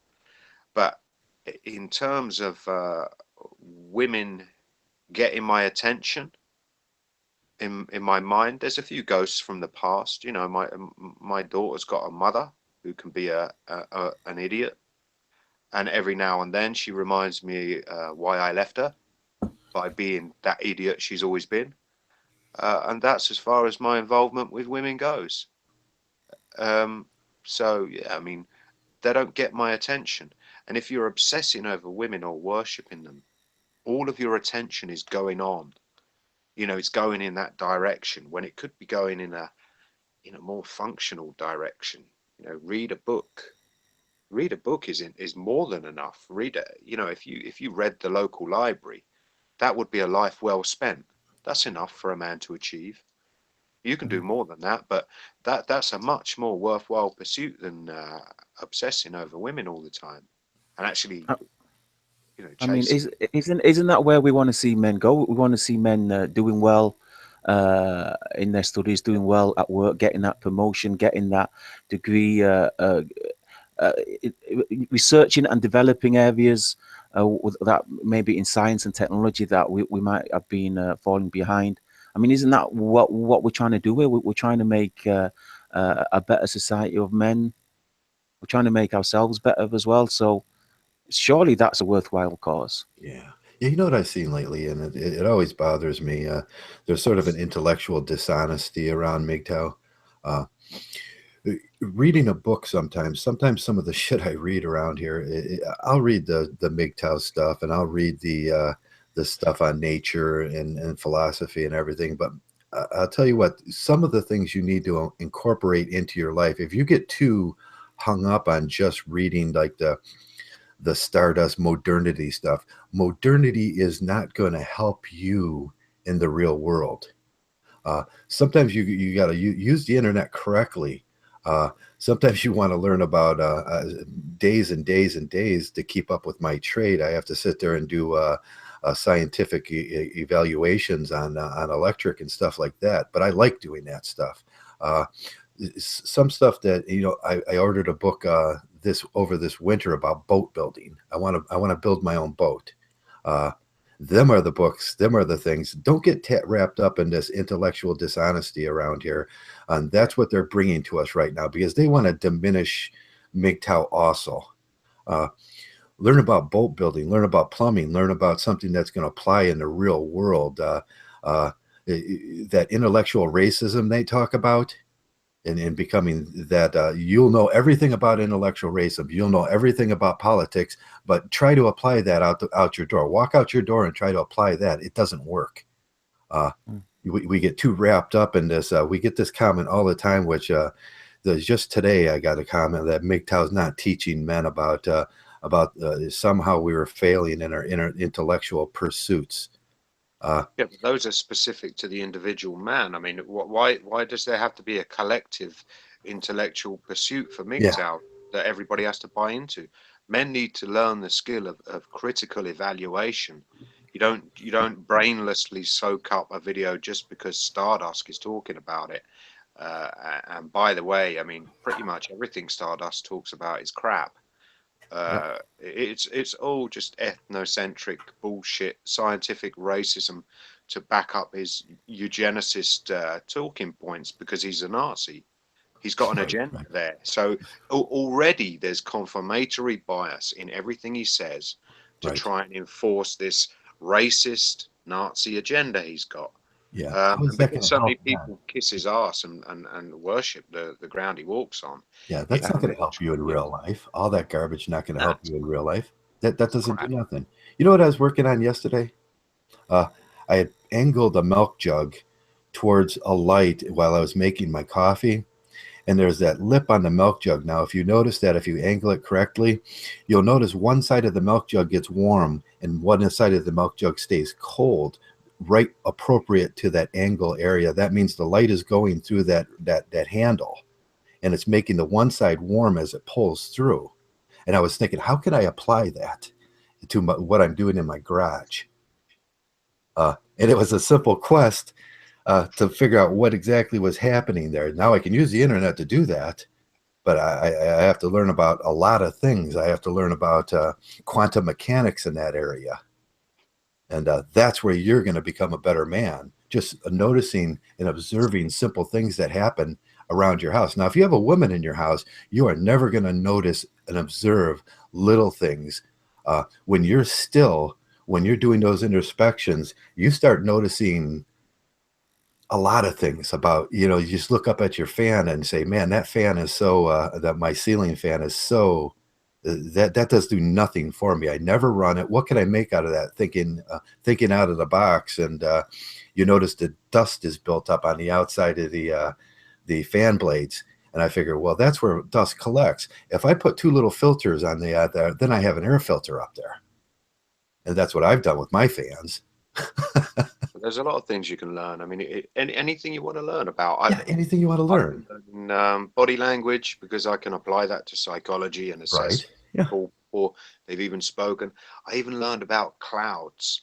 I thought, right, when I go to the mountains, obviously you get a weather report, but the mountains tend to have their own weather, and it's just what wants to happen up there on the day. Mm-hmm. And I thought, right, I need to be able to read what's going on. So, I research clouds and different cloud types because the cloud brings the bad weather, and you need to know what's going to happen as a result of that type of cloud being around. Stuff like that. When you've got a woman around talking, you're not going to think about those things. Bullshit. Your thinking and your attention is taken away. And if you want to learn about something, or there's that jealousy, there's that, there's that I want your attention. Unless you take yourself out of that environment, you're not going to get your time to yourself, because someone always wants a piece of you, a piece of your time. They want you to do something for them, and you've got to take that back. And the only way you can take that back is to really live on your own. Yeah. You're never going to. Yeah. If Messenger wrote a book on cloud formation and mountain climbing, I'd fucking buy it. I think there's two types of men around here. I think there's the man who doesn't care whether what he's doing is right or wrong. He doesn't care whether he gets falsely accused or thrown in prison or his kids get taken off him. He doesn't care. He just wants to do what he's doing and be warranted for it. So he'll watch the videos, he'll follow the channels that will say, you know what, it's not your fault. it's them guys over there, or it's it's not your fault. It's the immigrants. It's the immigrants. It's the Muslims. It's those guys. If we get rid of those, everything will be fine. You can get married. You can surface value bullshit. They're just exhibiting female qualities, and they're exhibiting qualities that a man with a female around would exhibit, wouldn't they? And then there's the guys that actually do see there's something wrong, and they're saying, you know what, we need to change this. Something needs to change. It can't go on like this. Can't go on. I mean, that's a more difficult path. That's a more difficult thing to say than to say, everything's fine. Just carry on as we're going along, and then just listen to Stardust. Yeah, it's not your problem. It's the Polish problem. It's those fuckers in Poland. They're fucking everything up, man. Yeah, you know what my favorite book is, and it's called Black River Dreams.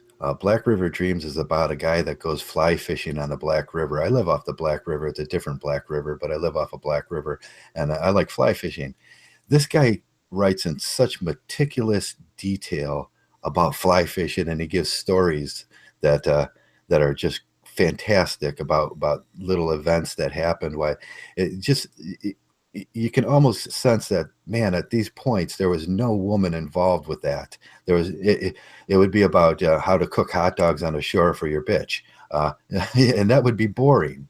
And that if that guy had a woman around at that point, it would be about that stuff, not about the little intricacies of how he's seen life and what he was observing. And I think you know what I think, Joe. I think men see this. Well, it's almost like uncharted territory. A solitary man just doing solitary things. They see that as some sort of void. That it's almost like this empty space where they assume is going to be uneventful and nothing's going to happen. But there's so much value in a man taking his own thoughts and not letting himself be influenced by someone and developing those ideas within his own head. Yeah. And ideas become things. Your imagination, if you build on it, if you follow it through, will produce something in real life. But it's going to be stifled if you're always producing the shit other people want, or all the crap they demand, all this, consumerist shit that really is, it's just superficial nonsense. But if you really take yourself away.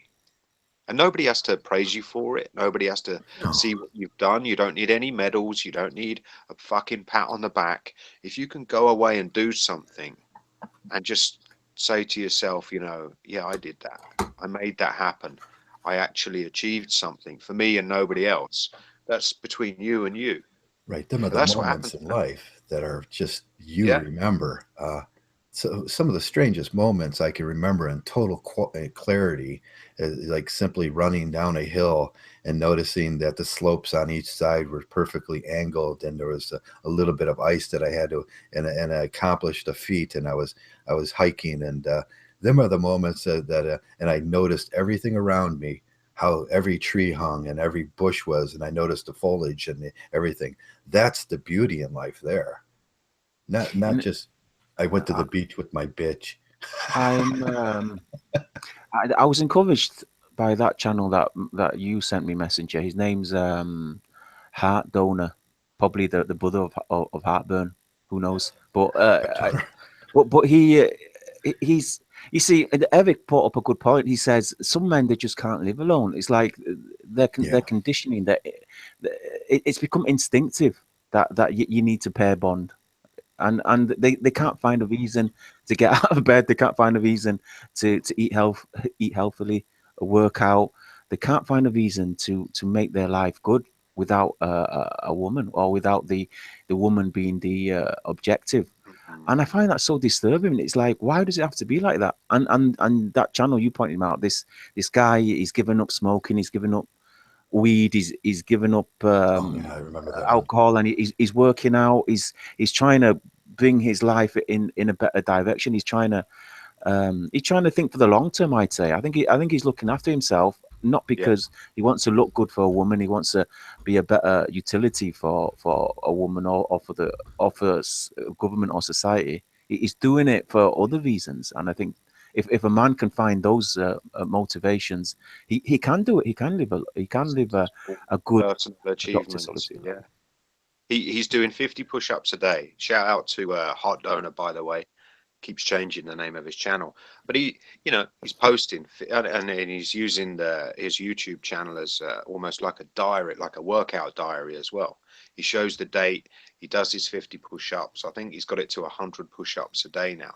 Oh man, And these small achievements, although people would say, "Oh, big deal, I can do more," or "I do that," or whatever, what he's actually doing is he's turned his life around. He's adopting new behavioral patterns. And the longer he does that, the further away from his old life he takes himself. He used to smoke weed. He quit that, and he posted a blog about that, a vlog about that rather. And from there you can see the development of a man finding worth in himself, and everything he does as a result is for himself. And if you can't find worth in yourself, if you can't live on your own, and you can only find worth in other people, then you need to spend more time alone. It sounds weird, but the more time you spend alone, the better you get at it. And the less That's time you beautifully spend put. alone, the more you give in to other people, and the more you give in to that need for company and social interaction, the more you're just going to have to depend on it, because you've never spent enough time, getting used to this solitary life. And it's not a bad thing. It's not suffering. It's not a punishment. It's a gift. it's a You, you gift. know, it There's a is. solace in this thing, and I don't think that's what they don't understand when we talk about this, and they go, "Oh, you guys have become these monks, and we don't understand it," because they can never experience the solace that came at the end for us. That, oh, this is much better. This is this is so great being able to live within this skin, and that's what living within this skin was so hard. Now it's so easy, and I just mill around. I do what I do, and and I look at Make a for brave now. I mean, you yeah, work, Joe. Shining works. We all work. By the end of the working week, I think I really need some time alone. yeah, I need at least 2 days where I don't speak to anyone, where I don't go out. I need to read my books. I need to watch these lectures or these documentaries. I need all of this, and I need it without distractions. I switch my phone off, and without it now I can't function. yeah. Without it, I just get sucked back into just being what everybody Oh else wants yeah, me yeah. to You be. can get easily sucked in. When I talked about collapsing in the chair on Friday night before I did it, and had a whole thing planned in my mind. I had this thing planned, and I was overworking myself. I came home, and there was nobody. I just Yeah, I just collapsed in that chair. I fell asleep for two. There was no one waking me up. There was no one telling me we have to go out because it's Friday night. And then after I got that little relax and that rest back in me, I was like, okay, I can do this now again. yeah, Well, that was beautifully put, Messenger, about heart donor. And it's a beautiful thing to see a man do that, to see a man bettering himself because he wants to be a better man, not because he's part of the military or some group which he thinks will bring him happiness. Because quite often people will go from one addiction to another. So the only I would put it like this, guys, in the chat room, anyone listening, ask yourself this: what is your reason for getting up in the morning? That is the reason. That is what you worship. The thing you think will bring you happiness, the reason why you get up in the morning, that's the reason why you worship. When the reason you can get up in the morning is you, that's when you become a Mgtow monk. well, there's that sort of time spent in no man's land in between that happening, and I think that's what men are having a problem with, where they Yeah, can't find a reason to get up in the morning, and they wake up and they say, all my reasons for getting up in the morning that I previously had have been taken away. Mm, And then they're stuck in the middle ground. exactly. And at that point is where some of them say, I'm uncomfortable here, my life's falling apart, I need to go back because now I've got, there's no meaning. But you have to find that. And you're not going to find it if you're surrounded by other people telling you what you need to do, what you need, what you want. They're, all the adverts on TV, you need this, you want this, it's endorsed by this celebrity, you can be like them. You don't need all Exactly. that Fashion, shit. pop Yeah, culture. you need, the only person who can answer that question, what do I need, is you. But you need to sit there and listen to the voice in your head. You don't want to silence that voice. You don't want to meditate and focus on your breath and make your bank. You want Yeah. to listen to yourself for once, because there's so many voices going on in there. And when you sit down and listen, you'll realize how many of them aren't you. They're all the conditioning, they're all the biology, they're all the messages, subliminal messages that come in. And when you calm all of that and you sit down, you think, opinions are mine. They've all been forced on me throughout the day. And now I need to sort of sit down and reflect and say, okay, well, I'm not happy. Why am I not happy? And the reason why you're not happy is because doing weren't your idea in the first place. And the only way you're going to be happy and content is to actually listen to yourself and say, what do I want? What, not what people want for me. What do I want? And it might be something so simple. You might just want to go and sit in a corner of a restaurant on your own and have a meal without having to listen to someone incessantly yak about bullshit. And if that's what you want and you can do that once a week, that's your little tranquil paradise right there. And the more often you can visit that place, the more you'll realize that that place holds more value than relationships and social interactions ever will. Yeah, Or, that's or, great. or even better, learn to cook that meal you're going to Yeah, the restaurant yeah, for. yeah. Learn about ingredients. Learn to be the best chef you know. Why not? Why not be the strongest man? Why not be the smartest man? Why not be the best chef? Why not be the man that can do uh, 500 push-ups, Yeah, 500 sit-ups? Be that man. wasn't a movable feast? Wasn't that about finding some kind of humanity in some of the simplest things? I mean, just finding the littlest things, going out, just this food, what's in there, what's about this thing in life. Well, Sometimes finding yourself in just the littlest things, that's where the truth is going to be. they last forever as well, don't they? I mean, not, a meal doesn't last forever, obviously, but it's something you can do. You're not expecting too much from life. No, you just You're not asking for disappointment. You've not got these grandiose schemes and ideas, which, if they fail through circumstances out of your control, which is what happens to traditional men and their lives, you're not setting yourself up for failure and disappointment. What you're saying is, I can be happy and content with a book I've been yeah, looking forward to, a movie I want to watch, a meal I want to cook and eat. And these things, everyday pleasures that are within my reach. It's time alone. Nobody's bothering me. Nobody's adding stress to my life. You yeah, know, that's where Well, it's you, at. you, you called them the small things, Joe, but I think these are the big things. They're the These are the big big things. things in Yeah, life. I mean, if we look at the incarceration of our society, what the government deems to be the ultimate punishment of a man, is to put him in a cell, put him in solitary, and hide him from everything. But I think being able to look at the stars and just wonder if we'll ever make it there. Just wonder the nature of the universe. Just wonder about the comets and about the substance of the sun, the perpetual energy. I mean, these things, these thoughts. It's like uh, how do you put it? It's like I don't think money can buy these things. yeah, yeah. What if that's how you Copernicus that's how never you looked figure up? things out. And that I've been in a cell. I've been in a prison and been, locked down for, uh, days at a time. without being able to go outside, and you figure a lot of shit out.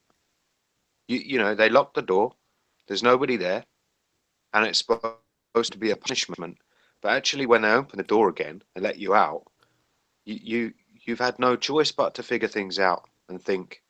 I think the only bad part of that is seeing that stupid fucker's face when he opens the door, and seeing the stupid fucker's face when you're going in. I hate those assholes. But that's part of the punishment. The punishment is for you to reflect on the direction your life's going in, and what you've been doing. You know, it, if someone is so crazed that they go around not thinking about the consequences for themselves and others, you need to lock them away and force them to think. And you know, sometimes it's the best thing for a man just to sit there in solitude, whether it's imposed on him or he imposes it on himself. Sometimes that place, and that's why a lot of people are uncomfortable with it, because you've got to face a lot of things you might not want to stand up to. You've got to open a lot of those doors to dark places in your Those past or in demons. your mind. Yeah, and the things you didn't deal with, and if you don't deal with them, they're going to play out in different ways. You know, in addictions, in dependencies. You might think you need things that you don't really need. False worship. Well, the big question, guys. Big question to you two. What is happiness for a man? What is happiness for a man? I think we've been talking about it the whole day, about finding yourself, finding your spirit, you know, and not having to live with just people. I mean, if a man is happy smoking weed, if a man is happy simping to a woman, well, why not let him do that? It's a valid question. If that's what makes him happy, why not let him do that? Yeah, because there that. are long-term consequences that bring an unhappiness that far outweighs that short-term happiness. Right. So it starts affecting other people too. yeah. Look at our society, how it's built on traditional mating relationships and rituals, and their enforced mating laws. Well, them are them guys that are thinking that way. They've pushed that onto you because that's their life. Happiness is not taking a risk. I think happiness is doing something and you can walk away from it comfortably saying, today that, you know, that was an experience that made me happy, you know, for the time being. And I know as a result, nothing bad is going to happen. And it's not being fearful, you know, it's just reflecting on past experience and being wise, applying your wisdom to things and saying, that was an experience, that was a positive experience. I've gained some value from it. And it's made me better as a person as a result. I haven't taken any unnecessary risks to get this temporary chemical high, this fucking hit of dopamine, you know, fucking the local bike and risking becoming a father to a child you can't see. That's not happiness. Those things, smoking weed, you know, destroying your health and taking drugs and alcohol, that's self-harm. That's actually self-loathing. That's relying on external things to bring you happiness. You have to find happiness from inside. I think a lot of guys do get it. I think you get to a certain age, you learn that happiness isn't about chasing that short term, that quick hit, as you put it, because every action, and you've heard me say this, every action, every word has consequences. Sometimes they're minor, sometimes they're huge, and sometimes, quite often, as we well know, when you get to our age, that quick fix, that quick short term lease of happiness can often lead to long term misery. So it's a difficult one. Well handled though. I was just thinking, distinguishing your tools too. What tools you're going to need, and whether them are meta tools or regular tools in the garage, or just, you know, the tools you're going to need. I'm using the tools in a meta sense. What are the tools you're going to need to do these things that you want to do? Sometimes I find joy and happiness in just the simplest little thing. Like I bought this week I bought one of those little rotary saws, the air powered rotary saw. You got one of those Yeah. Messenger? Yeah. Oh, they're great, aren't they? And because I needed that tool, and then I started thinking Yeah. about what that tool reflected, and what that tool is just a tool, but it gives me The the first day motive you use to the do best day of something. your life. What's that? You know, the first day you get to use that tool, it's like the best day of your life. You actually look forward to going to Yeah. work or doing that project, and Yeah. sad. I mean, it's sad. And it's something a woman wouldn't understand. No. But when you Yeah, buy but something there's new, and something more metaphysical in that a tool, construction isn't tool, there? yeah, it's great. It provides you with sometimes we're restricted in life by not having and not having the correct tools, and we can apply those tools to whether you're going to make it through college. What tools do you need to go through college? What tools do you need to learn a specific trade? What tools do you need to just function in this? If you start thinking about the getting back on track and functioning in this society, what tools are you going to need? Provide yourself with those tools. Think about what tools you're gonna need, and then those tools will make it easier for you to get back on board on this thing.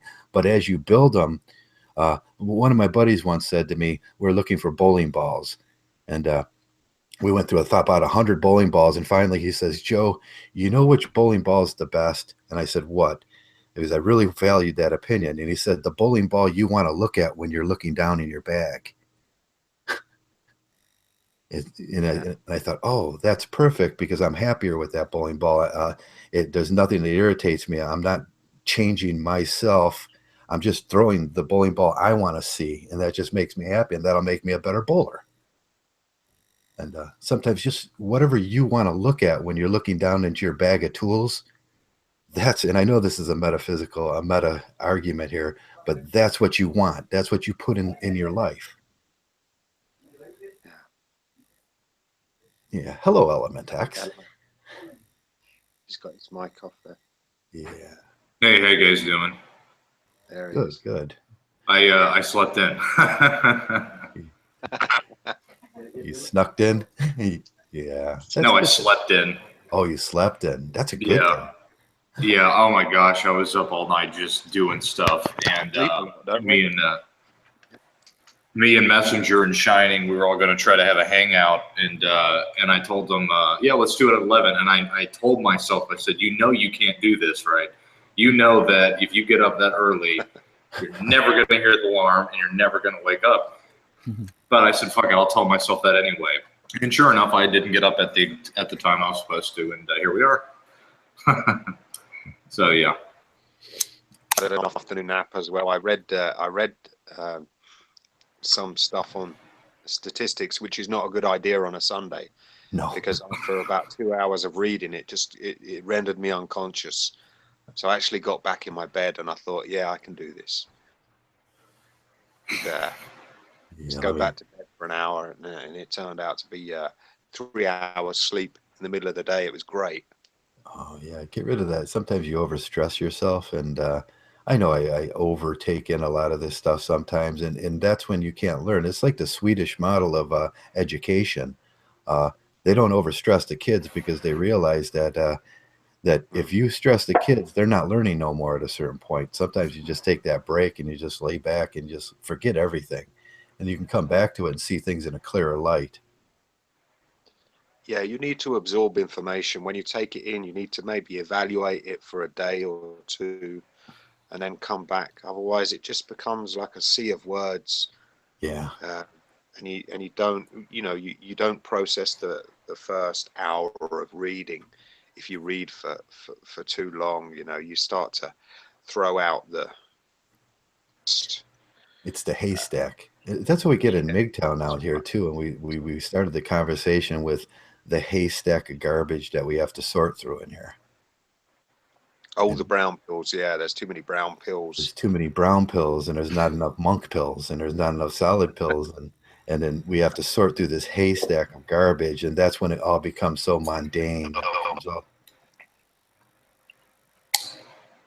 I'm gonna say something that might be controversial, but you guys feel free to jump down my neck. Okay, go ahead. like I wouldn't say that time well spent, I mean time alone is gold. I would say the man who's able to spend time alone and do well is gold.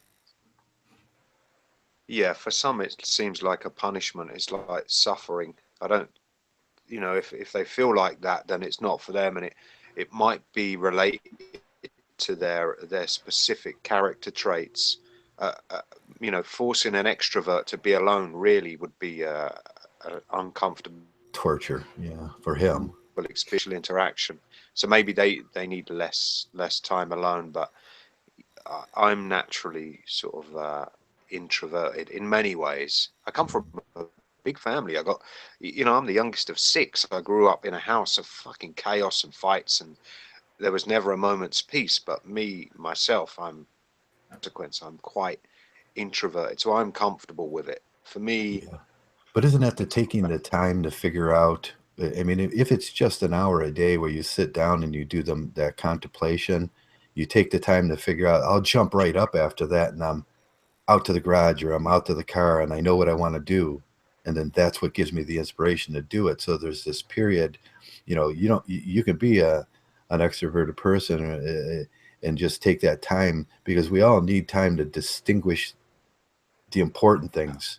those times of quiet reflection, maybe don't get those times that you need, then it becomes damaging. Yeah.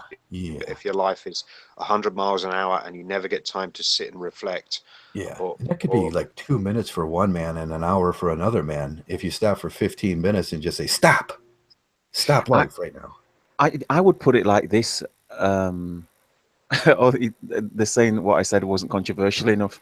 Well, and I would put it like this: a man's body is a wonderful and great machine, but it's the software inside his head that will make either Run it, yeah. use of that machine or either put it to shit. So you'll get a man, and he won't know how to spend time alone. He won't know how to make or research on a specific topic. He won't know how to make use of his resources. So Right. he's basically got shit software, but he's got the same machine as everybody else, compared to a man who's able to sit down in silence, able to absorb knowledge, able to think, rationalize, and reason. So he turns knowledge into wisdom. I think it's all about that software in the man's head. Yeah, Yeah, I think that when you live in a current state of chaos all the time, you know, whether it's internal chaos or external chaos, having that bit of solitude is like a rebooting system. You know, because I'm very much like that myself. I don't like going and being around a lot of people all the time, because it's weird, but I feel like I can sense everybody's emotions in the room. And for some reason, I feel like it's just all being generated right into me. And every time I go there, you know, with a lot of people, I just feel completely exhausted. So, yeah. And even I think let's say, for example, you live a pretty normal life, you know, you're not like you're not in the military, or you're not a cop or something like that, where you're constantly always dealing with really insane things. If you have a lot of internal chaos, I think the same principle will apply. You know, I think that you have to have that time to reboot and give yourself a time for a break, or you'll drive yourself crazy. It's like overloading a system. If you keep going, it's going to blow up. And yeah. There's a happy medium in there too, isn't there? It's like running out. We used to laugh at this on a lot on the Throwdown, about the guys who were running off to the woods, and then like, here I am in the woods, and then I got no tools. I'm in the woods, okay, and what am I doing here? And it's like, okay, I'm in the woods. You know, that's not a good medium. Being in the woods might be horrible for you. And we're talking metaphysically about being in the woods. You know, involving yourself directly with your life is the best thing to get things done. But taking some time to reflect on that, and not all time. You're not running off to the woods. And I find this thing, oh, you guys are just walking away, just walk away. No, that we're not just walking away. We're not running off to the woods. We're just taking a short period of time to do that introspection, that reflection on my soul. And then I'm going to get fucking busy. Yeah, That's what I do. I took 2 years at it though. Yeah, I can remember 2 years. Well, the most recent 2 years of my life, I couldn't spend enough time on my own. Yeah. And it was really uncomfortable. I really felt this overwhelming urge to get away and stay away for days at a time. And the less people I engaged with, the better. It was that, that deep an introspection. Even listening to people's voices, and people's Oh God, opinions, yeah. I just think, oh, fuck, I can't listen to any more. To the Yeah, point where I finally worked it out and got through that. But yeah. Well, the reason why I said it's controversial is because many things, many skills, many positive attributes a man picks up can be acquired by practice. Practice makes, for example, patience. The more you practice being patient, the more you acquire the attribute of patience. But the more, if a man is not mentally equipped, if he doesn't have the discipline, if he doesn't have willpower, if he just practices being alone, he's not going to get anywhere. Which is why I say he needs to learn how to make use of his time. He needs to learn about the intricacies, the details of the things around him. Yeah, if you run off somewhere and you get that, there's a time to come home too. There's a time to bring that knowledge where okay, I figured out what I need to do. I need to bring that home to life, and that's where you're going to find out. Oh, I did this. It worked out. I spent some time with myself. Now I can bring this, and that's when you're going to achieve. And then you go back off, and it becomes shorter times that you need to do that introspection, to do that thing. You could do it on a split second. Just kind of stand there, freeze. Okay, stop. Things are getting overwhelming. What do I need to do? And then just let it go, let it think, bring that home, bring that thought home, and then do it. I think another thing that, the society we live in today is not really catered. I think a lot of people that are intellectuals and they're very sensitive to many different things, it's almost like you feel like when you're put here, or when you're born into this world, some people feel like they just don't belong here because, they're sensitive to a lot of stuff. And I think in many ways, a lot of us kind of feel like we're, I know for me personally, I feel like that. And so when you're really sensitive to what's going on in the world and you feel like, you sit up in the morning and you ask yourself, why the hell am I still here? Why is it that all this stuff is still going on? And, I think the world is not set up for people with different kinds of personalities. It's not like the introverts can go off to a resort somewhere all designed just for introverts, dim lighting, not loud noises, and you find friends and stuff that you can go hang out with. And then there's an extrovert resort over there. It's not tailored for anybody. It's just a general mass, take what you want and go. And that just doesn't work for people that are of many different personalities, especially introverts. So, yeah, but can they learn? Can an introvert learn to be an extrovert? Can an extrovert learn to be an introvert? The happy medium there. You have to learn how to be both at the appropriate time. Hello, Marcus. Hey, there you go. How are you? Marcus answer that question. Can an introvert become an extrovert? Can it be learned? Can an extrovert can they learn to be an introvert and vice versa? Live happily together with each other in the same body, in the same dual personality. I don't I'm not quite sure how appropriate such an example really is, or such a distinction really is. I mean, if you think about it, are people introverted in all situations or extroverted? I mean, if you're among family, I'm sure you're more open than you would be among strangers. So I guess the way I would approach it is from a perspective, I suppose, well, it's got to be virtue related. I suppose it would be related to courage, which would fall under fortitude. So the question to me would be rephrased, can someone gain a larger share in fortitude? And I say kind of, it comes down to the problem of can virtue be taught in general? And, it's not something that's really answered in a very direct way in any of the stuff that I've read in Platonism, for example. But it's kind of like in a way that it's something maybe you can learn, but you can't be taught, kind of like riding a bicycle. In theory, we say that you can teach someone how to ride a bicycle, but all you're describing is what they can come to expect on a kind of a peripheral way, but you still actually got to sit on the bicycle and pedal and figure out your balance before you can claim to have knowledge of riding a bicycle. So maybe kind of in that way, you could become more extroverted by developing courage. It's almost like extrovert. If you talk about personality traits, if you talk about the big five and those openness and agreeableness and extroversion, all those sorts of things, they're describing the predominant character trait. And if you look at it, you could figure it out numerically in terms of a percentage of that character trait which makes up the person. An extrovert, would be 99% extrovert and 1% introvert. So you can't say someone is predominantly or completely extrovert or completely introvert. They would be the exceptional person. It's a good point. It's a good point, and I think it's relevant because, as you well put there, Marcus, there's going to be some situations where you're going to be required to be introverted, and there's going to be situations and times when you're going to need the opposite. Yeah, and I would say, isn't that going to make people socially awkward though? If they're forced to be something they're not, they're either going to exactly, which is why I asked, can you learn it? Can you right. talk? Right, but think of it like public speaking, right? Can you learn public speaking? And the idea is that you're going to have terrible stage fright if you're not used to that experience. And someone may come to use an excuse saying, "Oh, I'm just not like that," to never attempt it simply out of fear. But if you were forced into that situation over and over again, eventually that would kind of go away, and you would gain some competence in it. Another way to describe it is.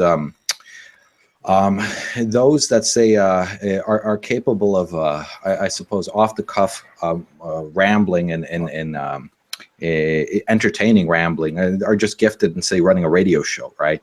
There's a certain skill set that comes that I guess you need in order to be able to do that repeatedly. But it is something that through practice and over time you can develop. But if you're scared to ever try, it's never going to come. Never going to come up. I think that it's also, it kind of goes in line with that whole thing where, you wear 3 different masks. You wear the one you wear in public, you wear the one that when you're with your friends and family, and then you wear the one that you really are when you're alone and you're actually by yourself. And I think you can learn to wear those masks when you have to go out and you have to do it. But I think when it comes down to that being truly who you are, I think your personality can be changed. But in terms of who you really are in general, like your true person, that never changes, I don't think. I think a personality, it's like the masks. You put one on when you go out in public and you act a certain way to, like it's like you go to work. If I really acted like I did when I went to work, I'd be fired, because that's just the face you have to wear. But I posed the question because I theorize that if that can be taught, if those 2 characteristics of men can be taught, then the man who believes he can't, or life requires a woman to be happy. I think if the introvert extrovert thing can be taught, then a man can be taught to live a happy, fulfilling, prosperous life without the need for female worship.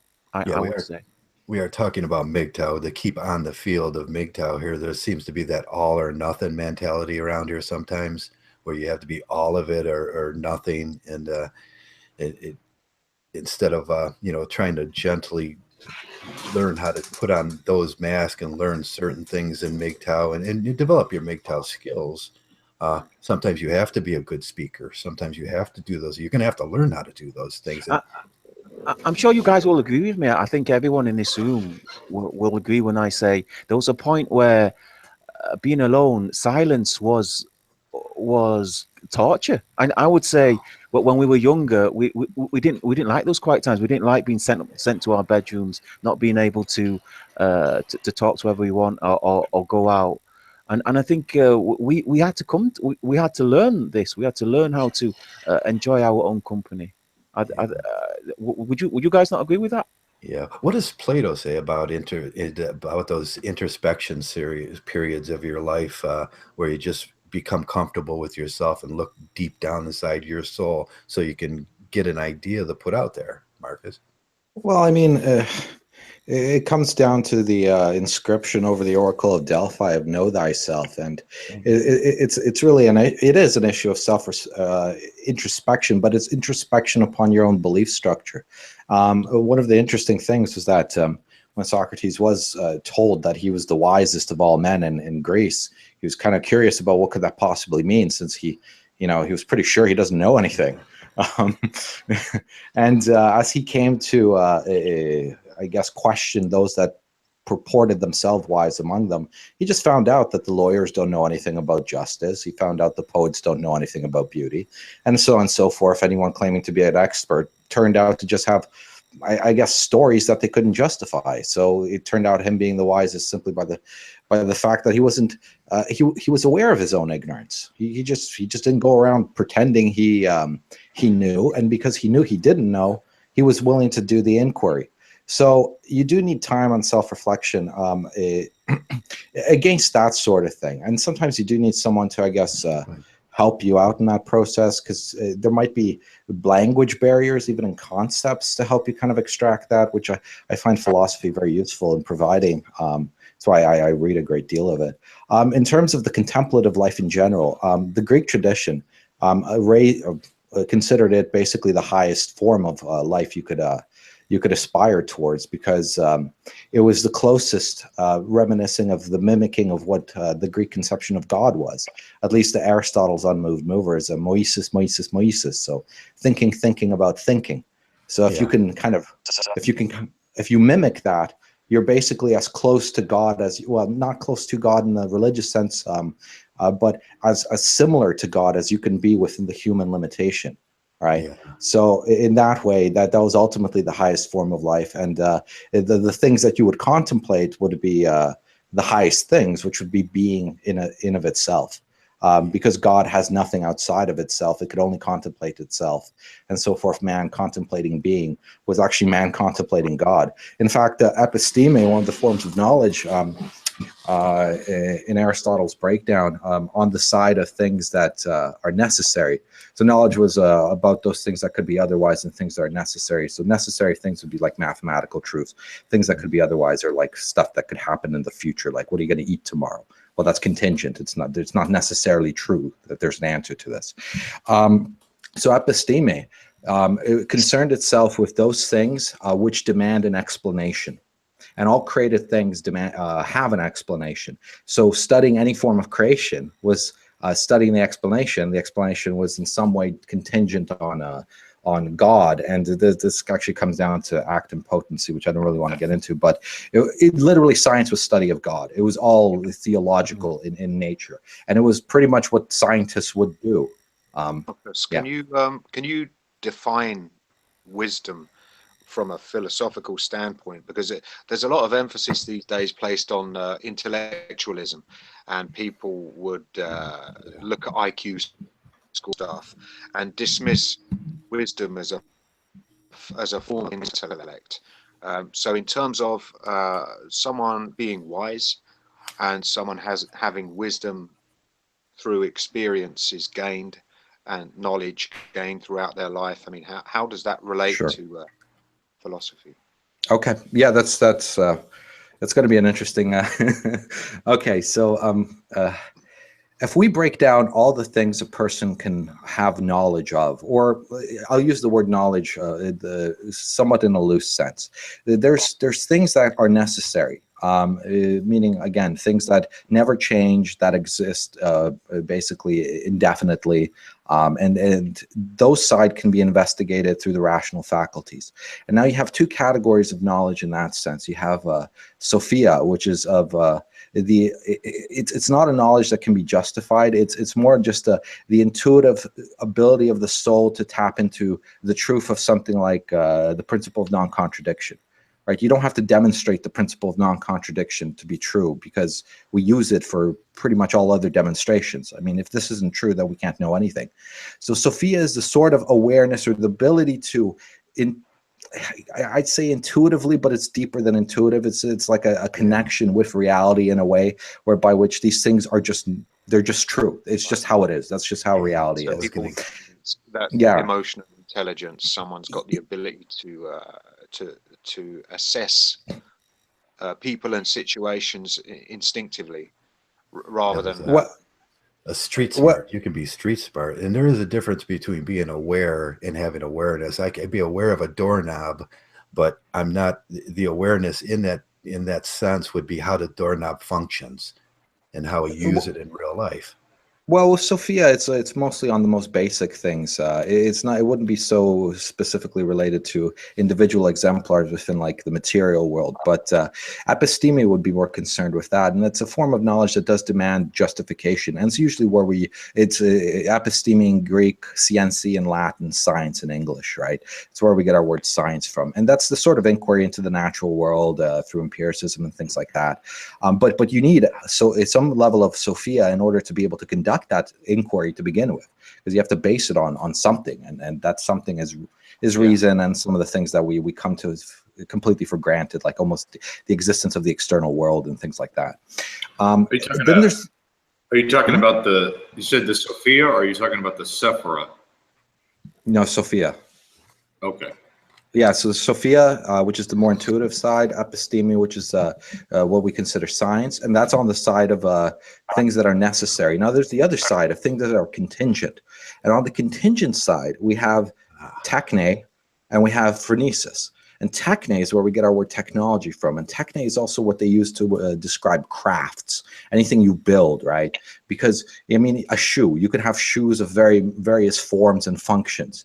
So there's no necessity of what a shoe is when in its manifestation. So it's part of a craft. But that's not the one I think we're most interested in. We're interested in phronesis. Now, phronesis is, I guess, the ruling of the cardinal virtues on the side of, say, ethics. So you'd have phronesis, and the other cardinal virtues would be justice, fortitude, and temperance. And phronesis is that practical wisdom. It's the thing that, you can't be courageous without. It's a master kind of virtue, a governing virtue in that sense. So I guess the original question was along the line of wisdom. Where does wisdom fall in? And Sophia itself as the word is kind of the Greek word also for wisdom. So that's really from the philosopher side where we try to focus towards those intuitive kind of things about being itself. But I think a lot of the time when we're talking about on the internet and loose conversation, we're really talking about the moral side. We're talking about someone making good decisions is a wise person, but making good decisions is on the side that can be otherwise. So it's governed by phronesis. And that is related to character. So all the virtues pertain to character, and a good decision is the decision made by a good man. Now it seems interesting. Interesting. And sorry, Marcus. Everything seems to be sort of categorized, and it's all got a place and a function.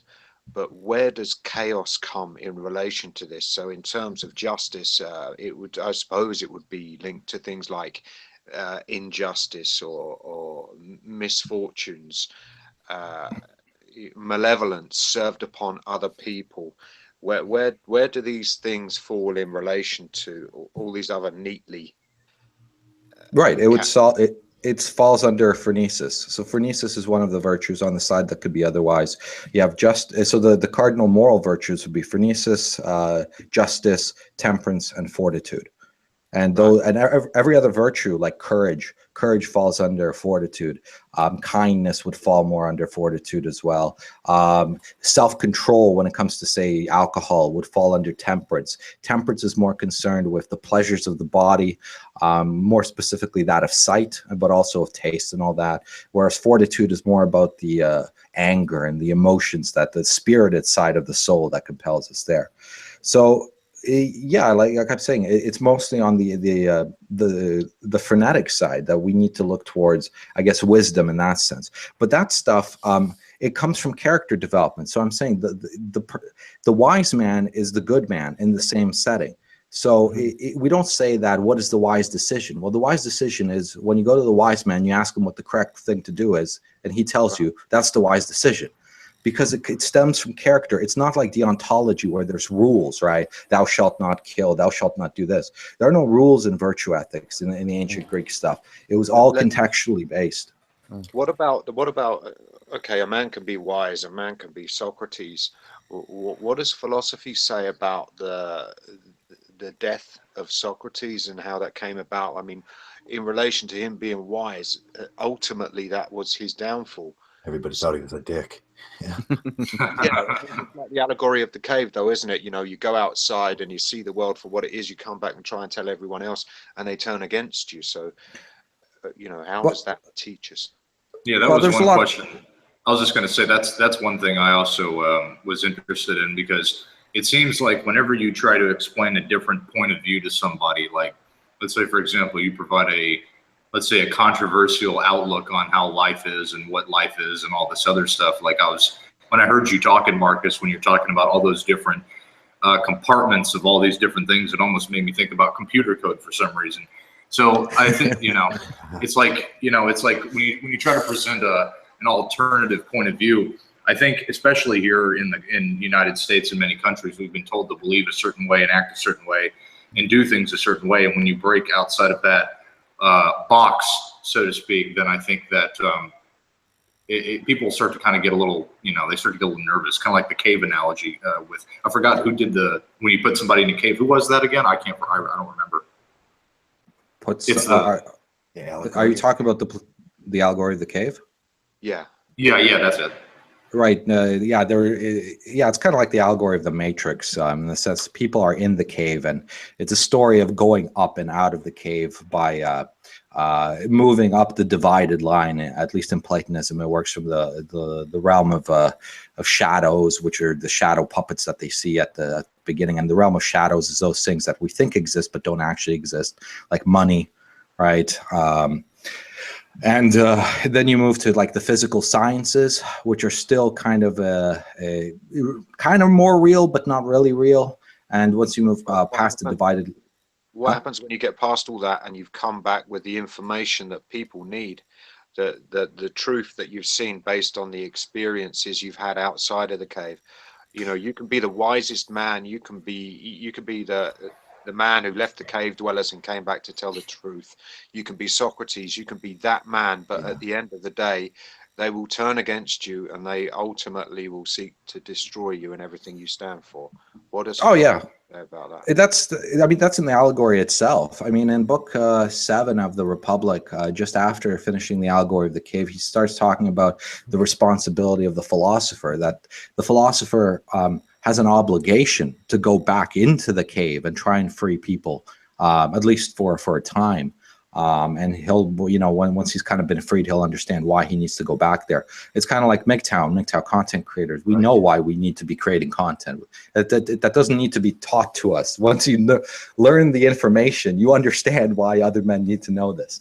And it's kind of like that. And no, there is no gratitude for any of this. And much like was said earlier about the United States, yeah, they're going to hate you for it. If you have any idea that's in contradiction to what's popularly expected, you're going to be hated for it. And that's what happened in a majority of the case with Socrates. Now, there was politics involved with Socrates as well, because he was a complete troll and dick. I mean, he was going after like the most popular rhetoricians, high-end politicians. We got to remember that Athens at the time as a city-state was small. Maybe it had, I don't know, 50,000, 100,000 people in it. And Socrates was always in the agora, so everybody knew him, right? And he was always trolling everybody. Yeah, you know, he'd find someone, and you see this in the dialogues too.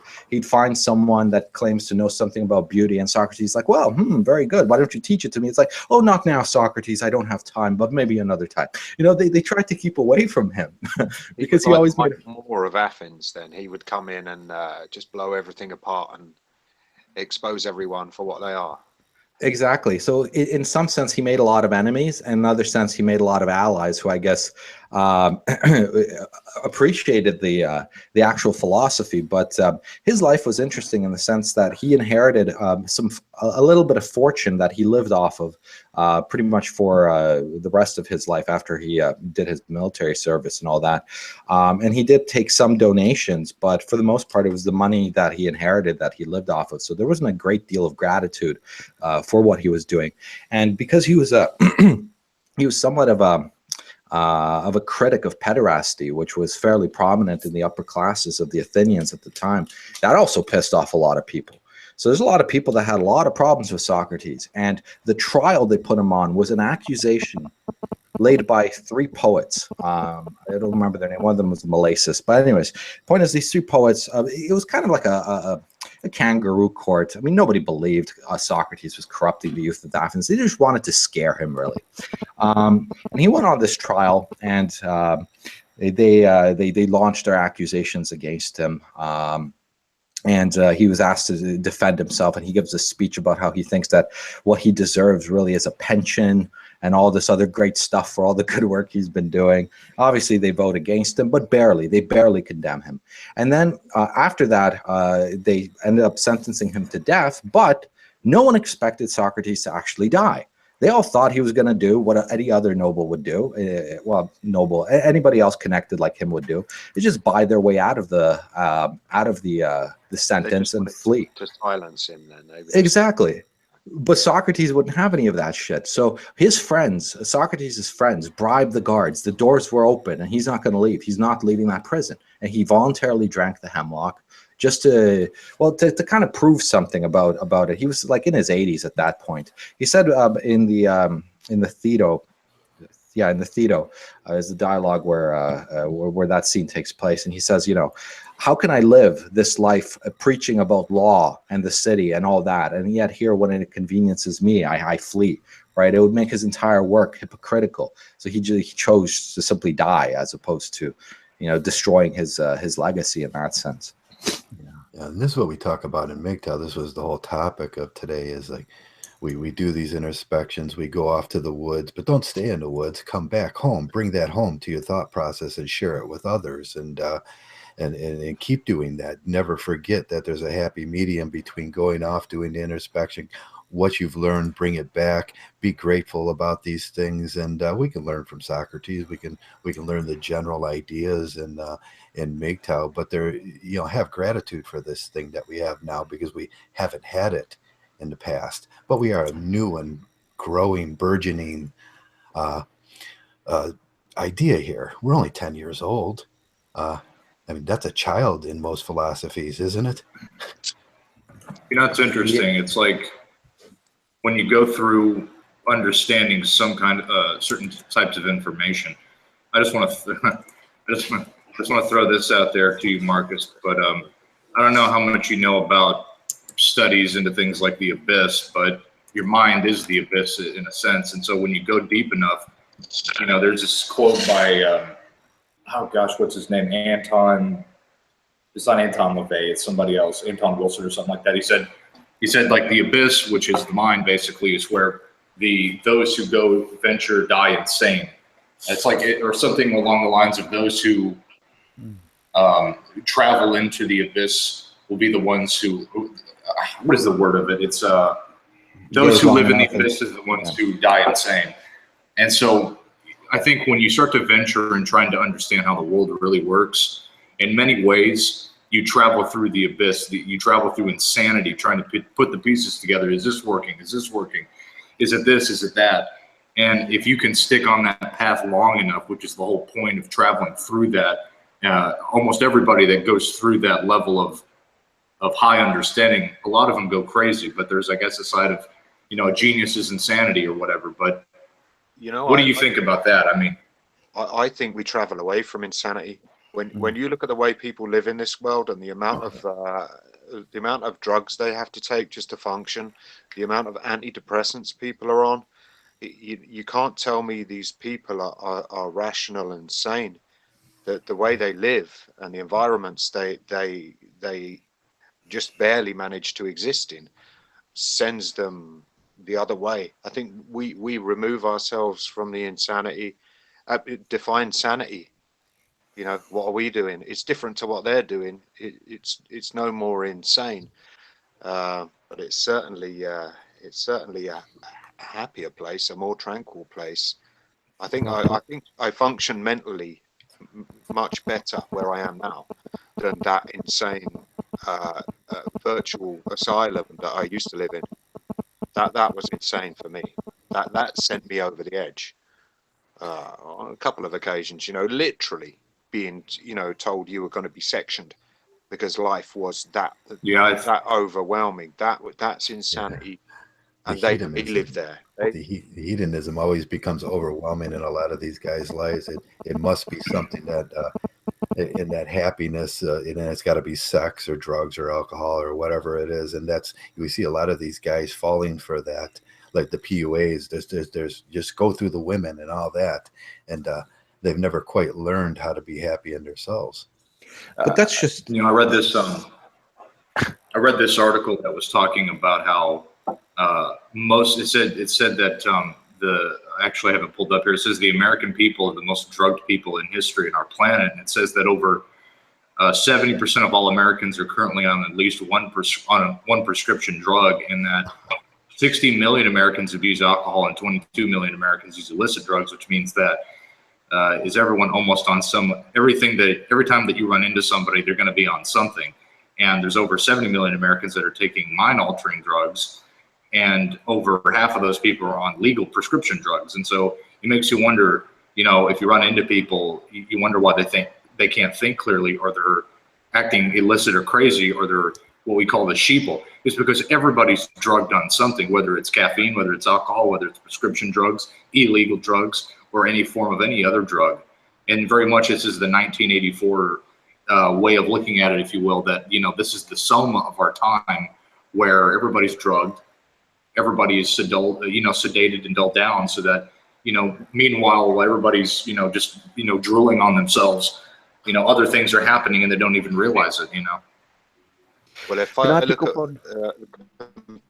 from the way I was to the way I am now, I've got no dependencies. I don't drink anymore. I used to drink. I used to drink to cope. I used to drink to get away from my life, or to stomach that situation for that day. That life, that past life, made me like that, made me self-medicate. Now I don't need anything to get through. I don't, now I have a reason to get up. I don't have to drag myself around all day just to function, just to serve a purpose and maybe get that thing that I hoped would happen. Now is it's not painful. It's not a constant medication just to soothe your soul, because secretly inside you were suffering every day. You needed that painkiller. Now I don't need any pain. There's no pain. There's no pain. Can I pick up on your previous point, Messenger? And I think I apologize if I keep going over this every week, but your point on we are going away from insanity, and you're leading a much more happier, fruitful, a better life. You're only in this position because you went through the meat grinder, you went through the flames, you went through the cleaners, so to speak. And the only reason, we'll put it this way: would you still be thinking the same way had you not got married, had you not been through this divorce, had you not been? I know what it is. It's like my life in comparison to. So a lot of people, if they were born into this life now, this life of tranquility, it's quite non-eventful. They might see this as suffering, but I can compare it to the previous life I had, and in comparison to that, this is infinitely more valuable to me and more peaceful to me. A lot of people, might not like this, and they might want something better. For me, I'm happy that in this place, only because I've been to the other place, and you've been there, and Joe's been there, and Marcus has been there. Element's been there. Everybody's been in a place that they want to remove themselves from, and when you go through that chasm of not knowing what's going to happen next. When you get to the other side, you can look back and say, well, that was worth it. That journey was worth it, even though there were a lot of uncertainties, and maybe I was a bit scared about what I might find. Maybe I was holding on to some of the things too tightly from the past, and I didn't want to let go, just in case. But Yeah, when you get to this place, in comparison to where you were, it's fucking paradise. Yeah. How you do we see, bring more the, people to the monk's code? How do we do that? How do we I was just going to go on to that point, and the reason why I asked is because quite often you have to go through the fire to appreciate the space. You have to be crowded. You have to be suffocated before you appreciate your silence and your solitude. And just like you, messenger, you have to have a very, very bad experience, or go through the motions of what society teach you is a good life and a bad life before you realize actually that's not in the way. And my question is, as I was trying to pertain to before, is can you teach guys this? Do guys have to go through it?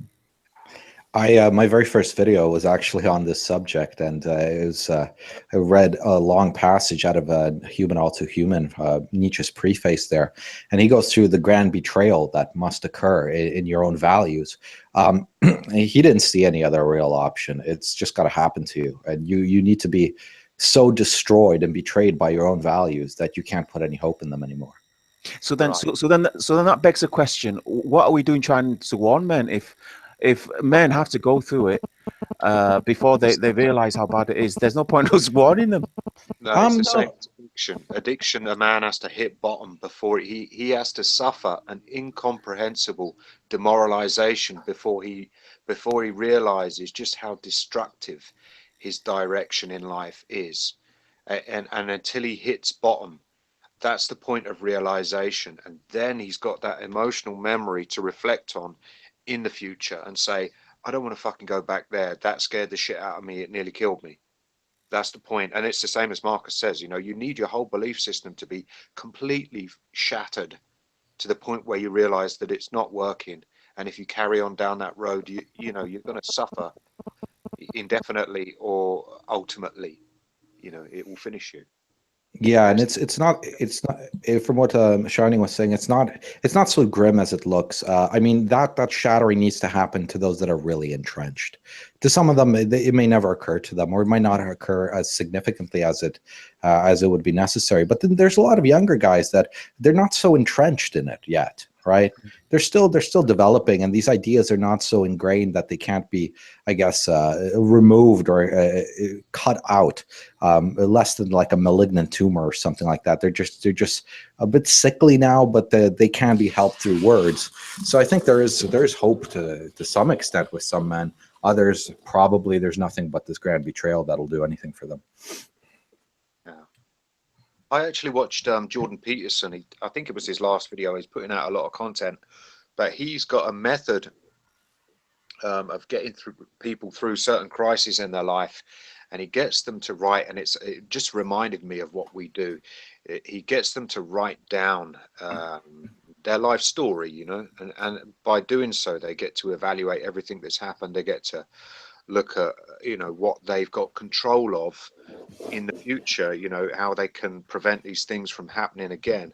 And then by doing that and writing down the sort of future you think you may be able to make for yourself, it gives them that bit of foresight. It gets them to see further than the instant gratification, you know, the short-term fix that they think is making them happy, and they don't really realize that there's a bigger picture. And the bigger picture is, you know, the long-term consequences of certain things, you know, men engage in. You've got to look past that. You've really got to look past, you know, if you like beer and you're drinking too much beer, great, you know, enjoy your beer, but just know that you'll get cirrhosis of the liver, and you know, you'll look like an alcoholic in 20 years time, and you can't reverse the effects of that. So you've got to moderate some of these things, if there's long-term consequences, you don't have to remove it. But you've also got to think, you know, my time here is limited. I'm going to die one day, and then that's it. Time's up. If you didn't do it, it's too late. And, you know, there's better things to do than gradually kill yourself, you know, or just to live a hedonistic life of short-term, you know, dopamine highs.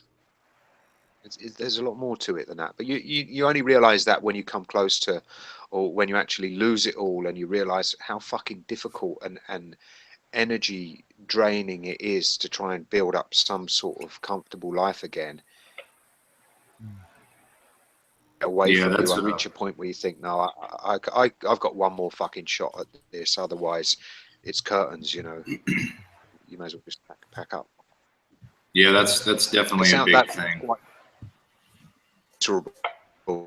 Actually, it's the opposite. It's basically it's being realistic and say, let's stop fucking playing games now and taking chances. Let's do this for real and see what we can achieve. But that's what it is for me anyway. I think that's very deep, very deep. Okay. I think we're all stunned.